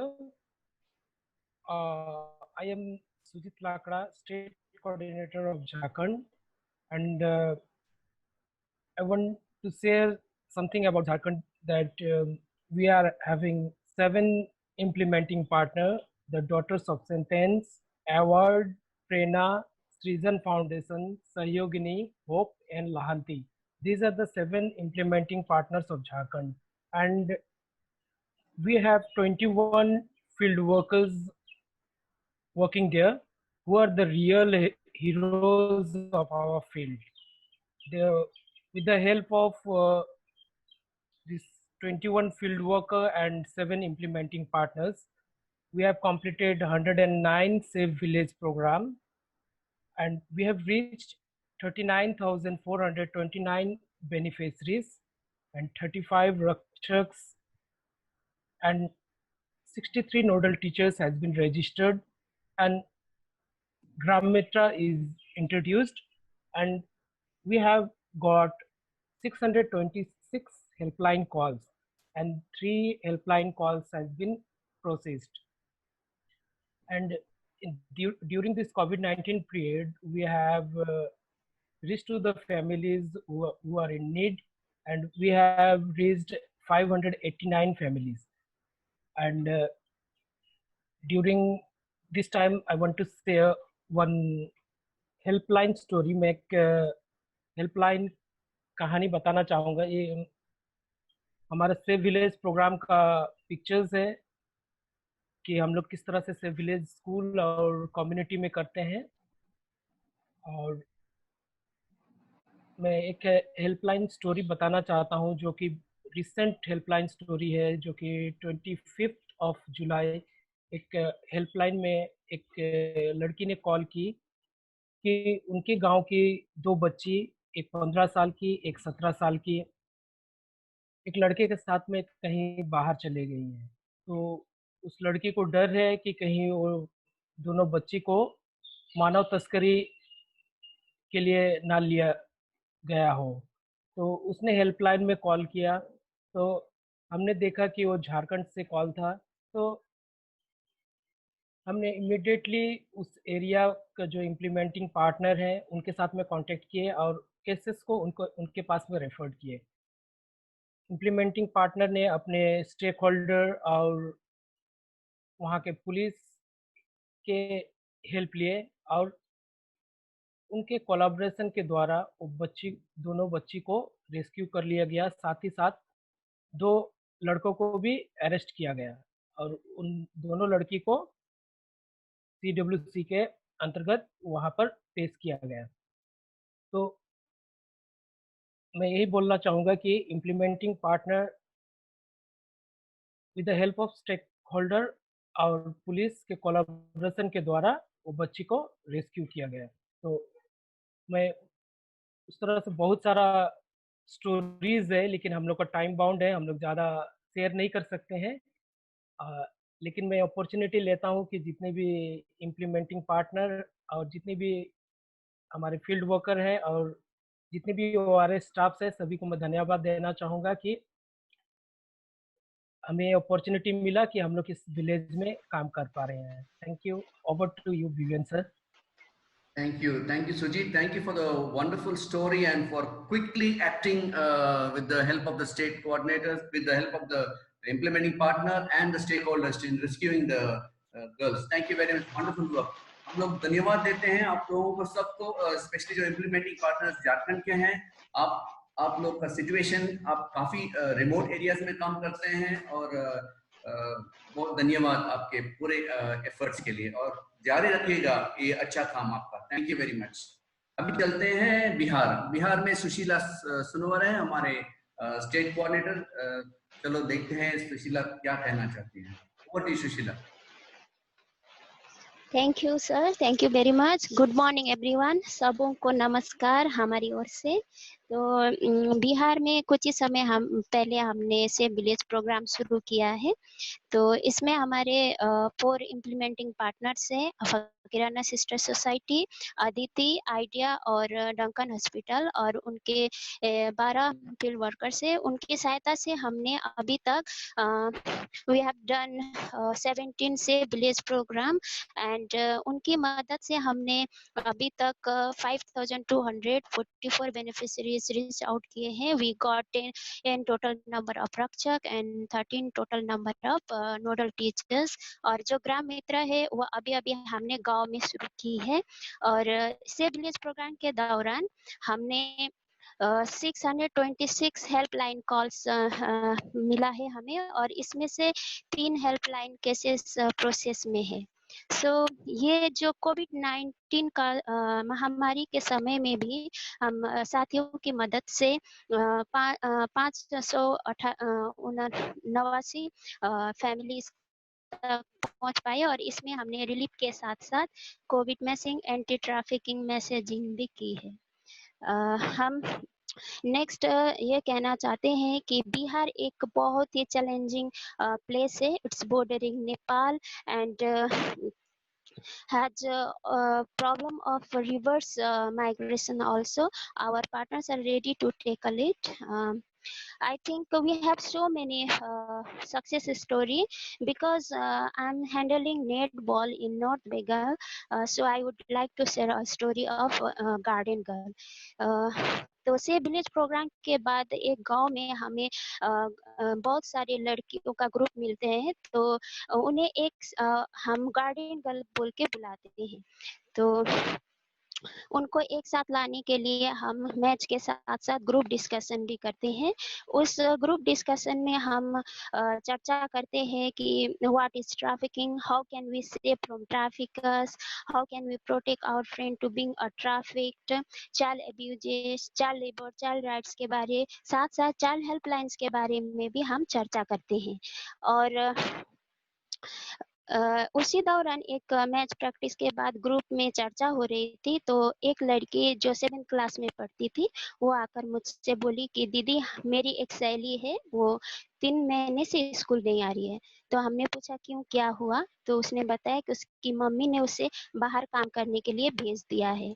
तो immediately we guide her to call our helpline, and by the help of local stakeholders like gram panchayat pradhan और police, local NGO और child line के मदद से we find out that girl, and she come back to her family. After that, our implementing partner from that area come forward to help her study and also helping her family. और अंत में हम सबको जो हमारे बिहार के साथी हैं और साथ साथ अन्य राज्यों के जो साथी हैं हमारे, उनको हम आभार व्यक्त करना चाहते हैं, क्योंकि साथियों आपके कारण ही हम अभी ये प्रेजेंटेशन दे पा रहे हैं, और साथ में जो आप लगातार उन वनरेबल विलेजेस में पहुंच रहे हैं एक बच्ची को, वहाँ की लड़कियों को सेव करने के लिए। हाँ, आपको बहुत बहुत धन्यवाद। आपके वर्कर्स को भी हम बहुत बहुत धन्यवाद कहना चाहते हैं। आगे भी इसी जोश और उत्साह के साथ हम गांव में पहुंचेंगे और कार्यक्रम करेंगे, ये आशा रखते हैं। और साथ ही हम सबको ऑल द बेस्ट कहना चाहते हैं, क्योंकि समय बहुत चैलेंज है। हम के साथ आगे प्रोग्राम करेंगे। फिर से एक बार विद्यार्थी को और हमारे टीम को भी धन्यवाद देना चाहते हैं। आपने हमें समय और अपॉर्चुनिटी दिया इस प्रेजेंटेशन, बिहार के जो सिचुएशन है जो हम कर रहे हैं उसको प्रेजेंट करने के लिए। Thank you once again. Over to you sir. Thank you Sushila ji, thank you very much.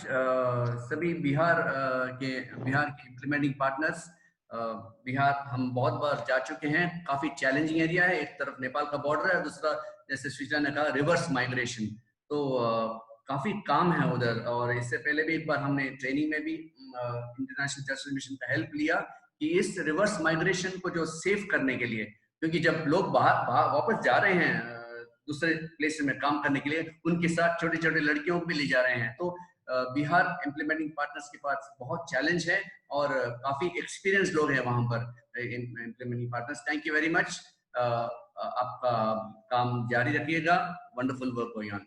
अभी चलते हैं राजस्थान। राजस्थान में 5 एनजीओज हैं, अभी तो 3 एनजीओज काम कर रहे हैं, Shiv Shakti Samiti, centre for rural prosperity and research, ग्राम विकास शोध अवनम तकनीकी केंद्र पचुआ, फिर ग्राम विकास एवं परीक्षण संस्थान और जेएमएम विकास शिक्षण संस्थान। ये ऑर्गेनाइजेशंस अभी हमारे साथ जुड़े हैं, उसमें से 3 एक्टिव हैं और बाकी फिर स्टार्ट करना है प्रोग्राम। तो ये बहुत इम्पॉर्टेंट है कि हम ये जो इंटरवेंशन है हम बताएं कि राजस्थान में हमने कैसे किया।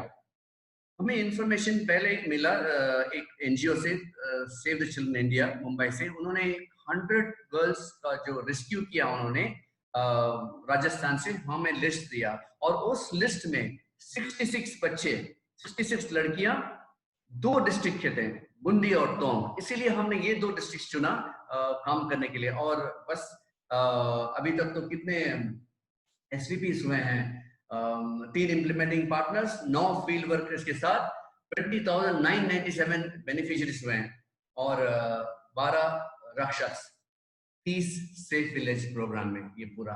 और फिर 131 हेल्पलाइन कॉल्स आया, 23 नोडल टीचर्स और ग्राम मित्रस। अभी बहुत सारे स्टोरीज हैं, चाइल्ड मैरिज, क्योंकि यहाँ पर ट्रेडिशनल प्रोस्टिट्यूशन होता है राजस्थान में, और उधर से बहुत सारे ट्रैफिकिंग दूसरे स्टेट्स में जा रहे हैं। एंड ऑल्सो चाइल्ड मैरिज का काफी बहुत चैलेंज है। तो हमारे इम्प्लीमेंटिंग पार्टनर्स वंडरफुल वर्क कर रहे हैं उधर। बहुत सारे चाइल्ड मैरिजेस उन्होंने सेव किया और बहुत सारे स्टोरीज हम नहीं बता सकते, लेकिन एक इंसिडेंट जो था एक नोडल टीचर का, वो हम बताना चाहते हैं। एक स्कूल में हम गए थे एसपीपी करने के लिए और नोडल टीचर के बारे में बताया।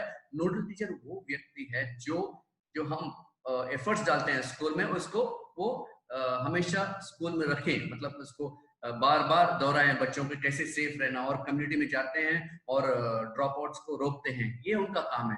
तो हमने सिर्फ ब्रीफली बताया उनको कि नोडल टीचर का ये काम है। तो वो प्रिंसिपल ने बोला हम खुद नोडल टीचर हैं और हम साथ ही साथ इस डिस्ट्रिक्ट के सब नोडल टीचर्स को साथ में लाएंगे और उनके काम को हम जारी रखेंगे। So it was a very enthusiastic and very encouraging for us that this interest is coming from the field. So the nodal teachers are doing a great job there, and thank you all our implementing partners Rajasthan के, आप लोग सबको धन्यवाद। Thank you very much. अभी चलते हैं हमारे child line project. Nampally railway station में हमारा एक चाइल्ड लाइन प्रोजेक्ट है। हम बहुत just hardly one year 6 months ऐसा हुआ हमको। तो देखते हैं नजीम जी हमारे कोऑर्डिनेटर हैं, क्या कहना चाहते हैं, उनका रिपोर्ट क्या है। Over to you Nazim. Yeah, thank you, Vivian. Good morning, everyone, and welcome back to the session. My name is Muhammad Nazim, and I am associated with My Choices Foundation, Hyderabad office. And My Choices Foundation, as Vivian mentioned, that MCF is operating 24/7 railway help desk at Hyderabad railway station, which is supported by Childline India Foundation. And we have started operations from 23rd January 2019. And during these 14 months of operations, we had rescued 452 children. And there are 379 boys, and there are 73 of them are girls. And in the best interest of the child, 340 children were reunited with their families, and 110 children were provided shelter at the government shelter homes, child care institutions. And coming to this, out of the total rescue and the statewide distribution of the children rescued so far, 55% of the children are from Telangana state, 11% children are from Andhra Pradesh and Maharashtra, and 7% from Karnataka, and so on. And there are children from other states like Bihar, Jharkhand, Odisha, MP, Delhi, West Bengal, Rajasthan, Uttar Pradesh, Tamil Nadu, Kerala, and of course we have a case from Nepal, Nepal also. And apart from the rescue operations, uh, there are other activities. The Childline team is actively engaged with a partnership of Telangana State Police and Labor Department for Operation Smile and Operation Muskan. So twice 6 yearly, we will be organizing this program, active Operation Smile and Operation Muskan, and Childline Se Dosti and Swachh Bharat Abhiyan program. Then, of course, apart from these regular activities, we are also uh, actively engaged during this last COVID relief and other national and international events. Yeah, and finally, I would like to share a case study of a 12-year-old boy who worked as a mechanic. So I just want to take few minutes, a few short story. This boy, he left schooling and he was studying in 7th standard. He belongs to Karnataka state, and his father is also a small worker in Karnataka, and they doesn't have much money to meet their ends, and perturbed by their situation at his home. And Naresh, then that boy, he decided to run away from their home, and he joined in Hyderabad as a mechanic. Hardly he was earning 50 rupees per day. And during the Operation Muskan operations in collaboration with the Telangana police, we have rescued this boy and provided proper counseling at our desk and produced him before the CWC. Later, this boy was reunited with their family. Now he is uh, back with his family, and this time he is continuing his education. And recently, during the COVID-19 pandemic, as a part of our regular follow process, we spoke to this boy and his family members too, and found that the entire family is very happy and endorsed their gratitude uh, towards us towards the Childline team and our My Choices Foundation for rescuing on time and providing effective counseling to this boy, for making his mind to continue his education and assuring not to leave his parents alone and move out of their hometown. So there are so many heartening stories of begging, abandoned, child sexual abuse were properly counseled and addressed through Childline Help Desk operations. Yeah, these are the few snapshots of activities, regular activities. Yeah, thanks a lot. Thank you so much. Over to you, Vivian. Thank you, Nazim. Thank you very much for the wonderful work you and your team are doing at the Nampally railway station. I understand a lot of efforts are going, especially for the 400 plus children that you have rescued at the railway station. And wonderful, the story that you shared, I was there too. The mother was so happy that there was such a shift of the child's behavior. He wanted to run away from home, work somewhere else outside, never want to go to school. But the wonderful counseling that you and your team had with him and his family, now he's totally changed and he wants to study hard. Yes, the mother was so grateful. Thank you, Nazim. Thank you, the entire Childline team. Yes. Now we go to the other important wing of My Choice Foundation, that is prevention of domestic violence. So we are privileged to have Archie Bryan here. She will be speaking on how the team is going to leverage the partnerships and making this world, making India a safer place for the women. Over to you, Archie. Thank you. Thank you, Vivian. Greetings to everyone. I'm so honored and privileged to be able to present another part of My Choices. I know that most of you are associated with My Choices through the work of Operation Red Alert, but we are like two siblings for Elka. Two children for Elka, but two siblings to each other. Operation Red Alert and Operation Peacemaker. We were the first born though, and then came in Red Alert. But Operation Peacemaker started in 2012. Elka will present the national report later on, but I just thought that this is a great platform to talk about leveraging partnerships, because My Choices Foundation, right from the start, when we started, Elka knew that this work, I mean, the impact that we have to make in this country will not happen if we do it on our own strength.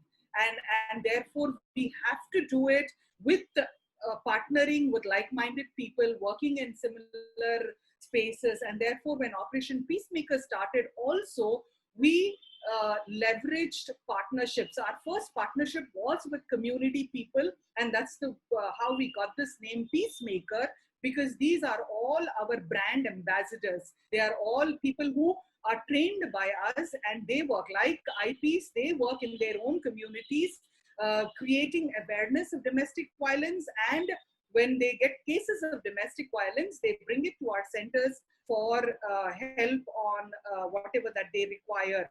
So that's how we have. So Peacemaker is one of our partnerships. Then we also have police partnerships. We work very closely with the police. We work very closely with other NGOs, Saki centers, Barosas, and our growth has been pretty organic. I mean, domestic violence is such that it needs a lot of micromanaging, and therefore we started the city of Hyderabad. And then when we realized, okay, there is a need in Warangal, and we have someone to help us with setting up a center there, we moved to Warangal. We came back, we knew that there was a gap in Secunderabad, so we set up another center in Secunderabad, and therefore we were operating our 5 centers. And even within this, in terms of our services, we started with counseling centers, and then we realized the growth there also in terms of services was very organic. So we realized, okay, we need to provide legal support. So we set up a legal department where we help them with legal cases. Then we said, okay, if they need to go to the police, what happens? So then we strengthened our partnership with the police. Then we said, okay, but we are depending on someone else for shelter homes. So 2 years back, we set up our own shelter home as well. So we were kind of, okay, 5 centers, able to provide end-to-end services, and it was good. And then COVID happened. And then when COVID happened, we all saw how domestic violence cases just surged, because people who went 8 hours, 10 hours out of the homes were stuck at home. So women who already were undergoing on a scale, they could be anywhere, already in abuse, the abuse just escalated because they were locked with their perpetrators. The perpetrators were frustrated because lack of jobs, no income, sustenance was becoming. So we suddenly saw we were ourselves logged in, but yet the cases were on the rise. So the first thing that we did was, okay, what do we do to provide help? We added a toll-free number for domestic. We know ORA's national helpline number is great. I mean, we get so many calls. But if we had a domestic violence toll-free number, it would be a dedicated number where we know that the cases that come there will be domestic. So we started the toll-free number. And then we said, okay, we have the toll-free number. Now, how do we start assessing? And that's when Elka had this wonderful idea, because she knows the strength of the partnerships and leveraging on this. She said, okay, ORA is already doing such a phenomenal job with the 86 IPs, and each of these IPs are already working on cases, and we noticed that the cases are not always of trafficking, they are of child sexual abuse, many cases of domestic violence. I also want to add, like Vivian from the word go has always been saying, we need you to help us with domestic violence cases in other states as well. But then we should have the capacity to do that as well. So we kind of stopped ourselves, because when we take this up, we have to be with the victim or the survivor throughout her journey. And we didn't have at that time the capacity to do that. So when this situation came, Elka suggested that why not we appoint counselors for the IPs. I know we would love for 86 IPs to have 86 counselors, but we know that without funding, we cannot do something like that. So I here also want to pause and say how our donors, so partnerships was not just with NGOs and the other stakeholders, but our funding partners, the fact that, even Jessica on the call, they're not just giving us the money, they are invested in our work. They are always thinking how they can support us, not just financially, but in every other way. Most of our funders have been with us for the past so many years. So it's a relationship. It's not that they come, they fund, and then they go. They love being engaged. They love being involved, and they see that what they have invested is actually the impact that they see. They stay back and they're part of that journey with us. So even when Elka suggested this, we were not sure. We said, okay, let us just put it out there. But the response from our funders was so encouraging. And therefore we said, okay, for that funding that we got right now, we can support about 12 to 15 IPs with counselors. Our hope is that we would grow beyond that, and one day we would have across all the states with each of the IPs. But for this year, we have already started the process. So Vivian helped us in this. He really, called the IPs with whom we are tying up, showed them the vision behind this expansion, and we have started the process. We've had one-on-ones with each of these IPs, and we started the process of hiring the counselors. And hopefully by 17th August, we will actually start training the counselors. I want to take the opportunity to thank all the IPs who have just risen up to our request and sent us so many CVs. And these candidates, I and Pearl, have been interviewing this whole week. Amazing candidates. It's been quite an interesting experience because each region is different. People are different. Their work is different. So just understanding where they're coming from, their work. This is going to be I and my team, I'm talking on behalf of my entire team.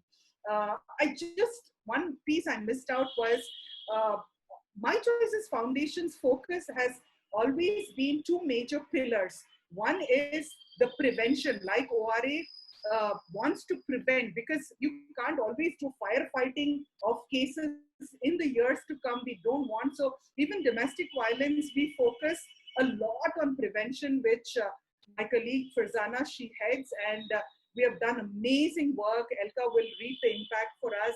But prevention is as much important as intervention, which my colleague Pearl heads. So we are ready. We are so excited to see how this expansion happens and how our partnership that is already extending will get strengthened, not just with the anti-trafficking work, but also prevention of domestic violence. Thank you so much.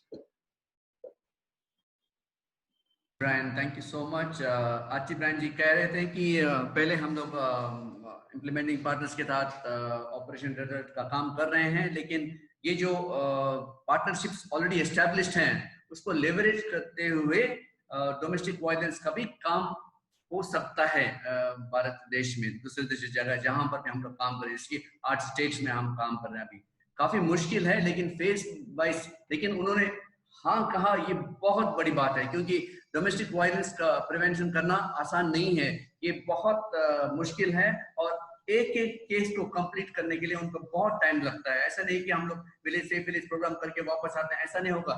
जब एक case आती है उसको pursue करना पड़ेगा जब तक उसका लॉजिकल एंड ना हो। तो काफी इंपॉर्टेंट काम है डोमेस्टिक वायलेंस का, और हम बहुत दिनों से उनको रिक्वेस्ट कर रहे थे प्लीज आइए और हमारे अलग जगहों में आपको हेल्प करने के लिए, इतना चैलेंजिंग चांस है, प्लीज कीजिएगा। तो एल्का जी ने और आरसी जी ने मिलकर ये डिसाइड किया कि then yes we will do it, but phased manner में। सो प्लीज जहां पर भी आप लोगों के साथ रिक्वेस्ट कीजिए, कोऑपरेट कीजिएगा ऑपरेशन पीसमेकर के साथ, ताकि we would be able to help so many needy women across India.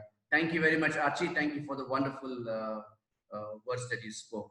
So now it is time for Elka to do a national roundup. Just before that, a lot of people wanted to join us from Nepal and Bangladesh, but we did not have. I mean, we wanted to make a small program, a crisp program. So, but then there was one greeting which came from Bangladesh. So, hum aapko greeting sunwate hain. Just 1 minute ka hai greeting. Please see that, please. And after that, Elka will come for the national presentation. Thank you. Hello everyone, this is Tarikul. Greetings from Justice and Care Bangladesh. Justice and Care is an international anti-human trafficking organization. We all know that we are going through an unprecedented difficult time when our work and community are immensely impacted. This is our time to be relentless to support our community so that the traffickers cannot take the advantage of the additional vulnerability induced by the COVID-19 crisis. We wish you all the best on the eve of the World Day Against Trafficking in Person. This year's theme is Committed to the Cause, working on the front line to end human trafficking. We all are frontline workers and we have to respond to the need. Thank you. Thank you, Tarikul. Tarikul actually heads Justice and Care Bangladesh. He's a country director there and ever willing to support. He has supported us a lot of cases which came from Bangladesh. We had the girls rescued in Hyderabad and sent back to Bangladesh. So his role was very, very important. Thank you for that. Now let's go to the main part of the program. The national report of what's happening in India will be presented by Elka Grobler, our founder director, My Choices Foundation. Over to you, Elka. Thank you so much, Vivian. And I think the main thing to acknowledge is none of this would be possible without our implementing partners. So the report back, the feedback, the stories that they've shared all comes from the work that the implementing partners are doing. And for that, we are truly grateful. We appreciate that you are actually the ones that have to go out in the communities, even during COVID. And we really appreciate your commitment and your passion. And I'll go to the numbers now of the national impact. And, I want to come back almost to what some of our panel members have said, that there's the individual and then there's the community. And of course, we would like to impact, change, empower, equip as many people as we can, girls, boys, parents, but it's also the individual. So, yes, just this slide. So, because I know, for our implementing partners, everybody's in a different state of India, but to know, I think we call it dream big, but take small steps. You have to start. And from the start, this is what we've grown into. And we are incredibly grateful to our implementing partners and the leadership of Vivian for the Operation Red Alert programs, and Sudha, heads of operations, with which this would not be possible. So you can see the numbers, so I won't go through it in detail, except to say, more than 4,000 Save Village programs, which, we had to start with one. And but if you start with one, you grow into 2, and then you grow into 10, and this is where we're at. And 86 implementing partners across the 8 states of India. Thank you again for all your work. And then the Rakshaks, which also came from thinking of the team, how do we keep the village safe once the implementing partner has left? And this idea was born, inside the team and thinking. And thank you, Nazim, who heads up this program. Again, we had to start with one Rakshak, and we now have 1,700 Rakshaks who are our eyes and our ears on the ground, and who can make sure that once the implementing partner is not in the village, that we have this connection. And Azim is in constant contact via technology with the Rakshaks. And so we're really grateful for that. And then you can see the nodal teachers, as Vivian was explaining earlier, and the important role that they play. And then we'll go to the breakdown of the helpline calls, but if you can see this, over 42,000 helpline calls. And I think initially, the majority of our calls, we were quite surprised, was actually thank you calls, and I think, that both almost inspired us and encouraged us that this is the right thing to do. Obviously many cases come from our helpline calls, but it's actually the girls and the parents in the village itself who phones to say thank you for coming to our village, thank you for the work you're doing, thank you for allowing me to have a place to be safe. So at the moment, Manglesh is handing over all operations on the helpline calls, and we are really thankful for him for that. And it was his birthday yesterday, so maybe at the end we can try and do a joint choir, but we'll see if time permits. And so if we go to Manglesh, just the next slide, which is the breakdown of the helpline calls.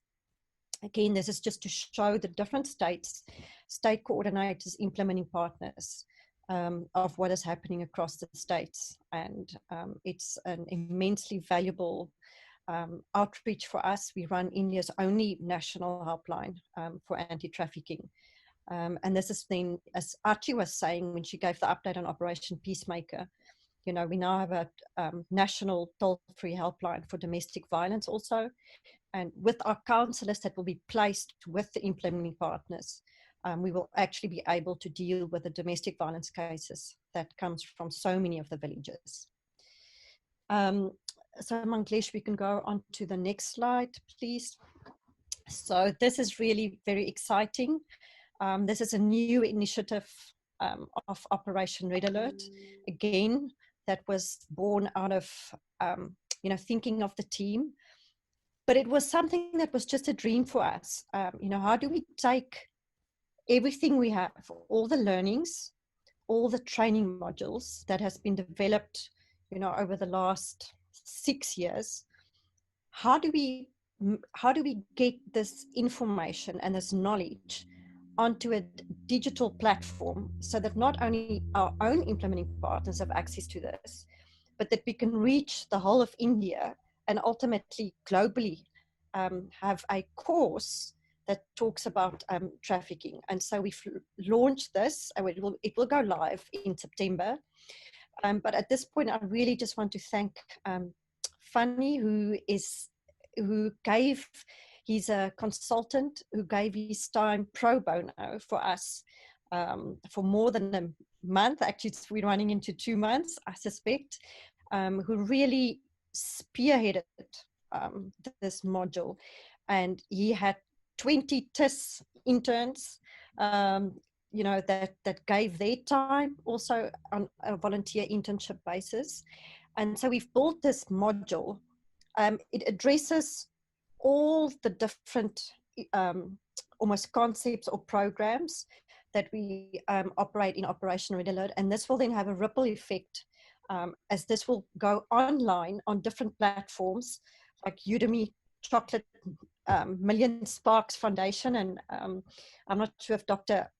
Madhur is still on this call, who heads up Million Sparks Foundation. We again are so grateful for all the partnerships. And as I was saying, this information will actually go nationwide and then globally.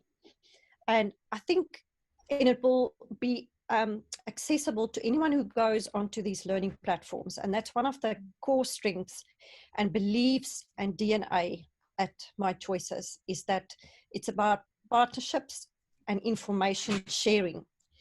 We would like to have as many people educated and empowered and build partnerships so that together we can actually have an impact. So if we can just go to the next slide, Manglesh. So, sorry, there's one person I did not thank, which is Kalpana, who was sort of the creative vision behind these training modules. There are short 2-minute clips of all the topics that we address. These will all be available on the platforms, but we'll give you more information.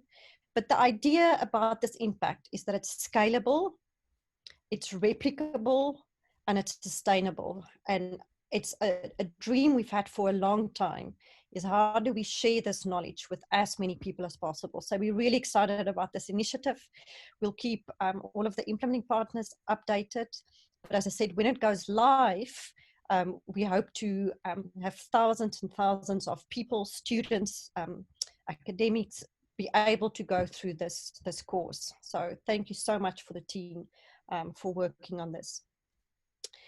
I know Archie, who heads up Operation Peacemaker, has spoken about Operation Peacemaker. But for many of you, as she said, they were the first sibling. Operation Red Alert is the youngest sister or brother. But just these are the impact we've had through Operation Peacemaker and our counselors. You know, close to 84,000 women have been educated through BUSTI meetings on their rights, how to access their rights, how to access counseling.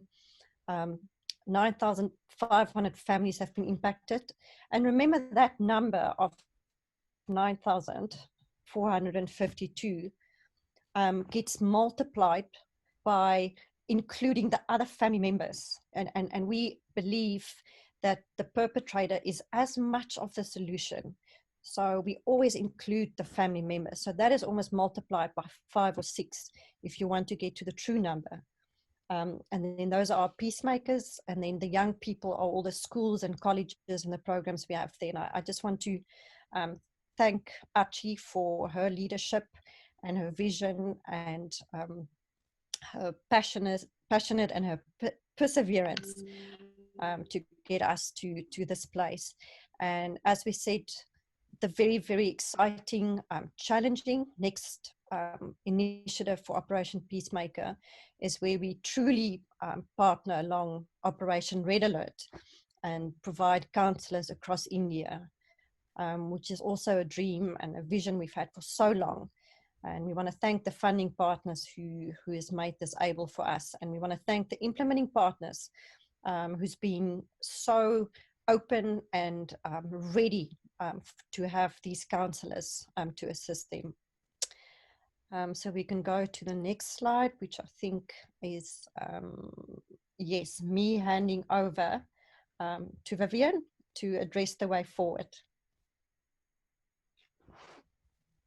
कहा कि पूरे उन्होंने sum up किया operation piece picker ने क्या किया और operation red alert का पूरा जो हमने मॉर्निंग से प्रेजेंटेशन किया और ये भी किया उन्होंने कि एक डिजिटल ट्रेनिंग मॉड्यूल्स इंट्रोड्यूस कर रहे हैं जो हमें हेल्प किया है। एक टीम यहाँ पर हमने बनाया फनी और एक उनका टीम और कल्पना जी, उनके साथ हमने बहुत बढ़िया वीडियोस बनाए हैं, ट्रेनिंग वीडियोस, जो उसको नेशनल इंटरनेशनल प्लेटफॉर्म पे हम लोग लाएंगे और ताकि ये यूजफुल रहे ट्रेनिंग में हमारी टीम को ही नहीं, लेकिन बाहर के बहुत सारे स्टूडेंट्स वगैरह जो भी ऑनलाइन देखेंगे इस ट्रेनिंग मॉड्यूल्स को।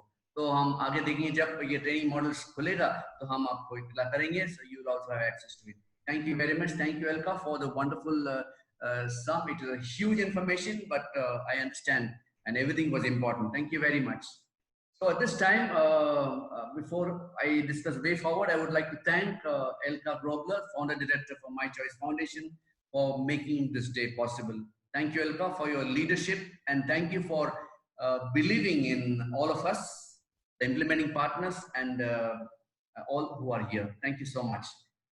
We thank the panelists, my friend Joby Yasudas from IGM Delhi, Amrit Kaur, International Justice Mission Mumbai, Sumati Garu, IPS DIG Women Safety Wing Telangana Police. She works very closely with us. Dhwani Joshi, she's country representative, Global Fund for Children. Wonderful, Dhwani, thank you for your wonderful message. And Jessica from Opportunity International Australia. Thank you so much for being here. I thank all our wonderful team who made this possible. It is just fun to work with them and it's really great. Thank you all for being here. Thank you for making this possible. Now let's discuss what we are going to and implementing partners. आप लोग हैं इसीलिए हम भी हैं यहाँ पर, ठीक है. Thank you very much. हम आपको मतलब शेयरिंग टाइम नहीं दे पाए क्योंकि हमने सोचा 2 आवर्स का प्रोग्राम 12 बजे हमें क्लोज करना था, लेकिन थोड़ा टाइम ज़्यादा हो गया. हम माफ़ी चाहते हैं. कुछ कनेक्शन प्रॉब्लम था, थोड़े लोगों को कनेक्ट नहीं कर पाए. I am very sorry. लेकिन ये मॉड्यूल इसको रिकॉर्ड किया गया. It will be available on YouTube, right Mangalesh? Yes, thank you for that. आप कभी भी देख सकते हैं. और ये जो आगे हम क्या करेंगे, एक तो कुछ नए चीज हमने ऐड किए हैं हमारे प्रोग्राम में, जैसे कि रेडियो प्रोग्राम्स. हमारा पहले ऐसा प्लान था कि जैसे आप लोग जमीन पर काम करोगे उसी तरह मीडिया भी आपके साथ चलेगा. तो मीडिया जैसे टेलीविजन, रेडियो वगैरह वगैरह. लेकिन हम टेलीविजन पे नहीं जा सकते क्योंकि टेलीविजन बहुत ब्रॉड है. लेकिन लोकल रेडियो स्टेशन के साथ हम आपका मैसेजेस भी दोहराएंगे ताकि आपको कम्युनिटी में हेल्प रखें. और 2-3 नया चीज हम ऐड कर रहे हैं, जैसे कि फ्लिप चार्ट्स जो आपको 15 अगस्त को मिलेगा. वो फ्लिप चार्ट्स के जरिए आप लोग अपने SVP प्रोग्राम्स और इफेक्टिव कर सकते हैं, क्योंकि एक तरफ स्कूल्स नहीं है और दूसरी तरफ हमें कम्युनिटी में जाने में कुछ प्रॉब्लम है. इसीलिए विद फुल प्रोटेक्शन आप जाइएगा. हम लोग इंट्रोड्यूस कर रहे हैं ग्राम मित्र को.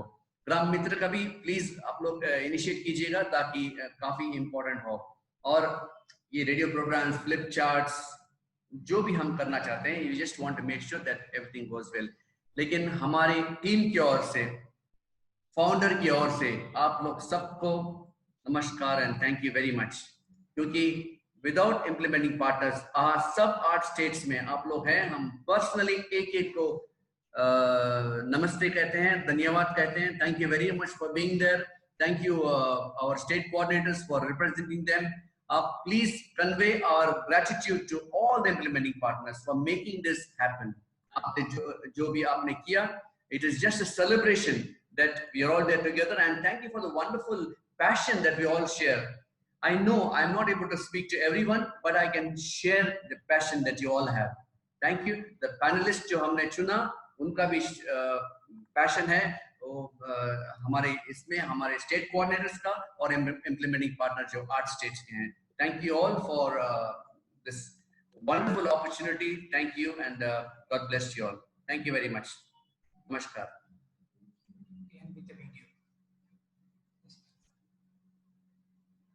एक छोटा सा वीडियो बताते हैं. Yes.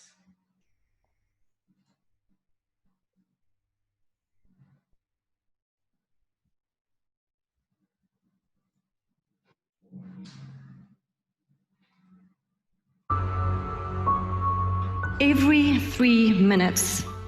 That's how often a girl around the age of 12 gets trafficked, brutally beaten and raped by more than 30 men a day. And only 1% of them will ever get rescued. Domestic violence and the trafficking of young girls are very uncomfortable to talk about. But if we don't talk about it, and if we don't confront the issue, how can we start to do something about the reality?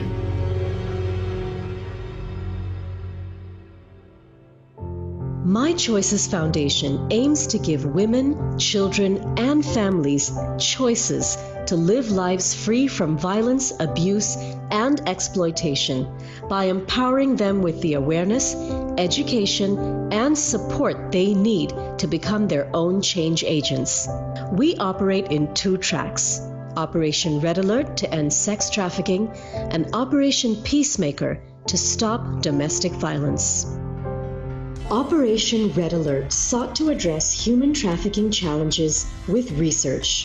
Our study into the prevention of sex trafficking in India was the foundation for the design of the prevention-based Safe Village program.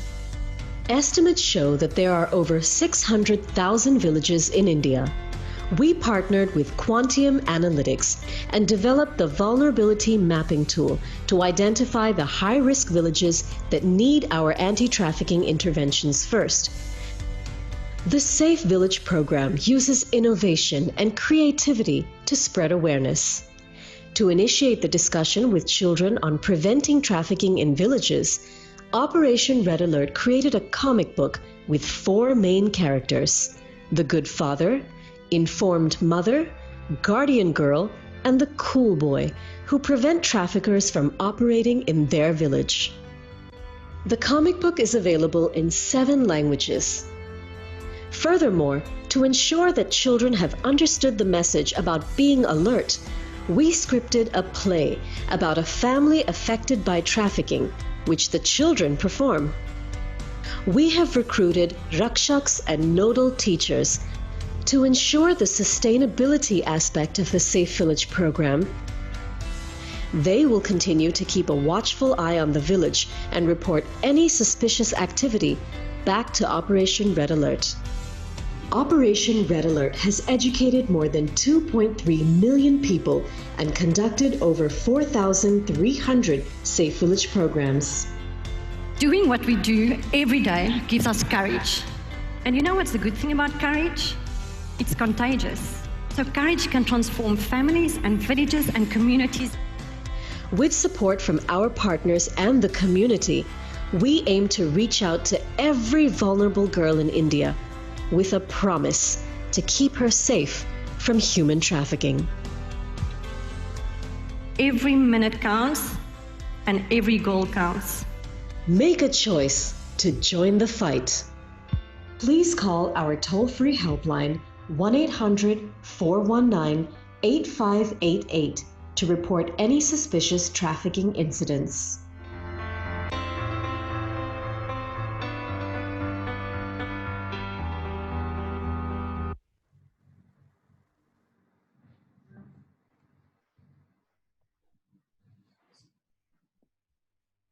Thank you very much, Vivian and team, and thank you for everybody's time. And this day has been long in preparation to get to this point. And thank you. We acknowledge and honor everybody on this call. Vivian, thank you for your leadership. As I said, it's a day not to celebrate trafficking, but it is a day to celebrate all the hard work that's been done by everybody. And please stay safe. And we look forward to impacting thousands and thousands of lives.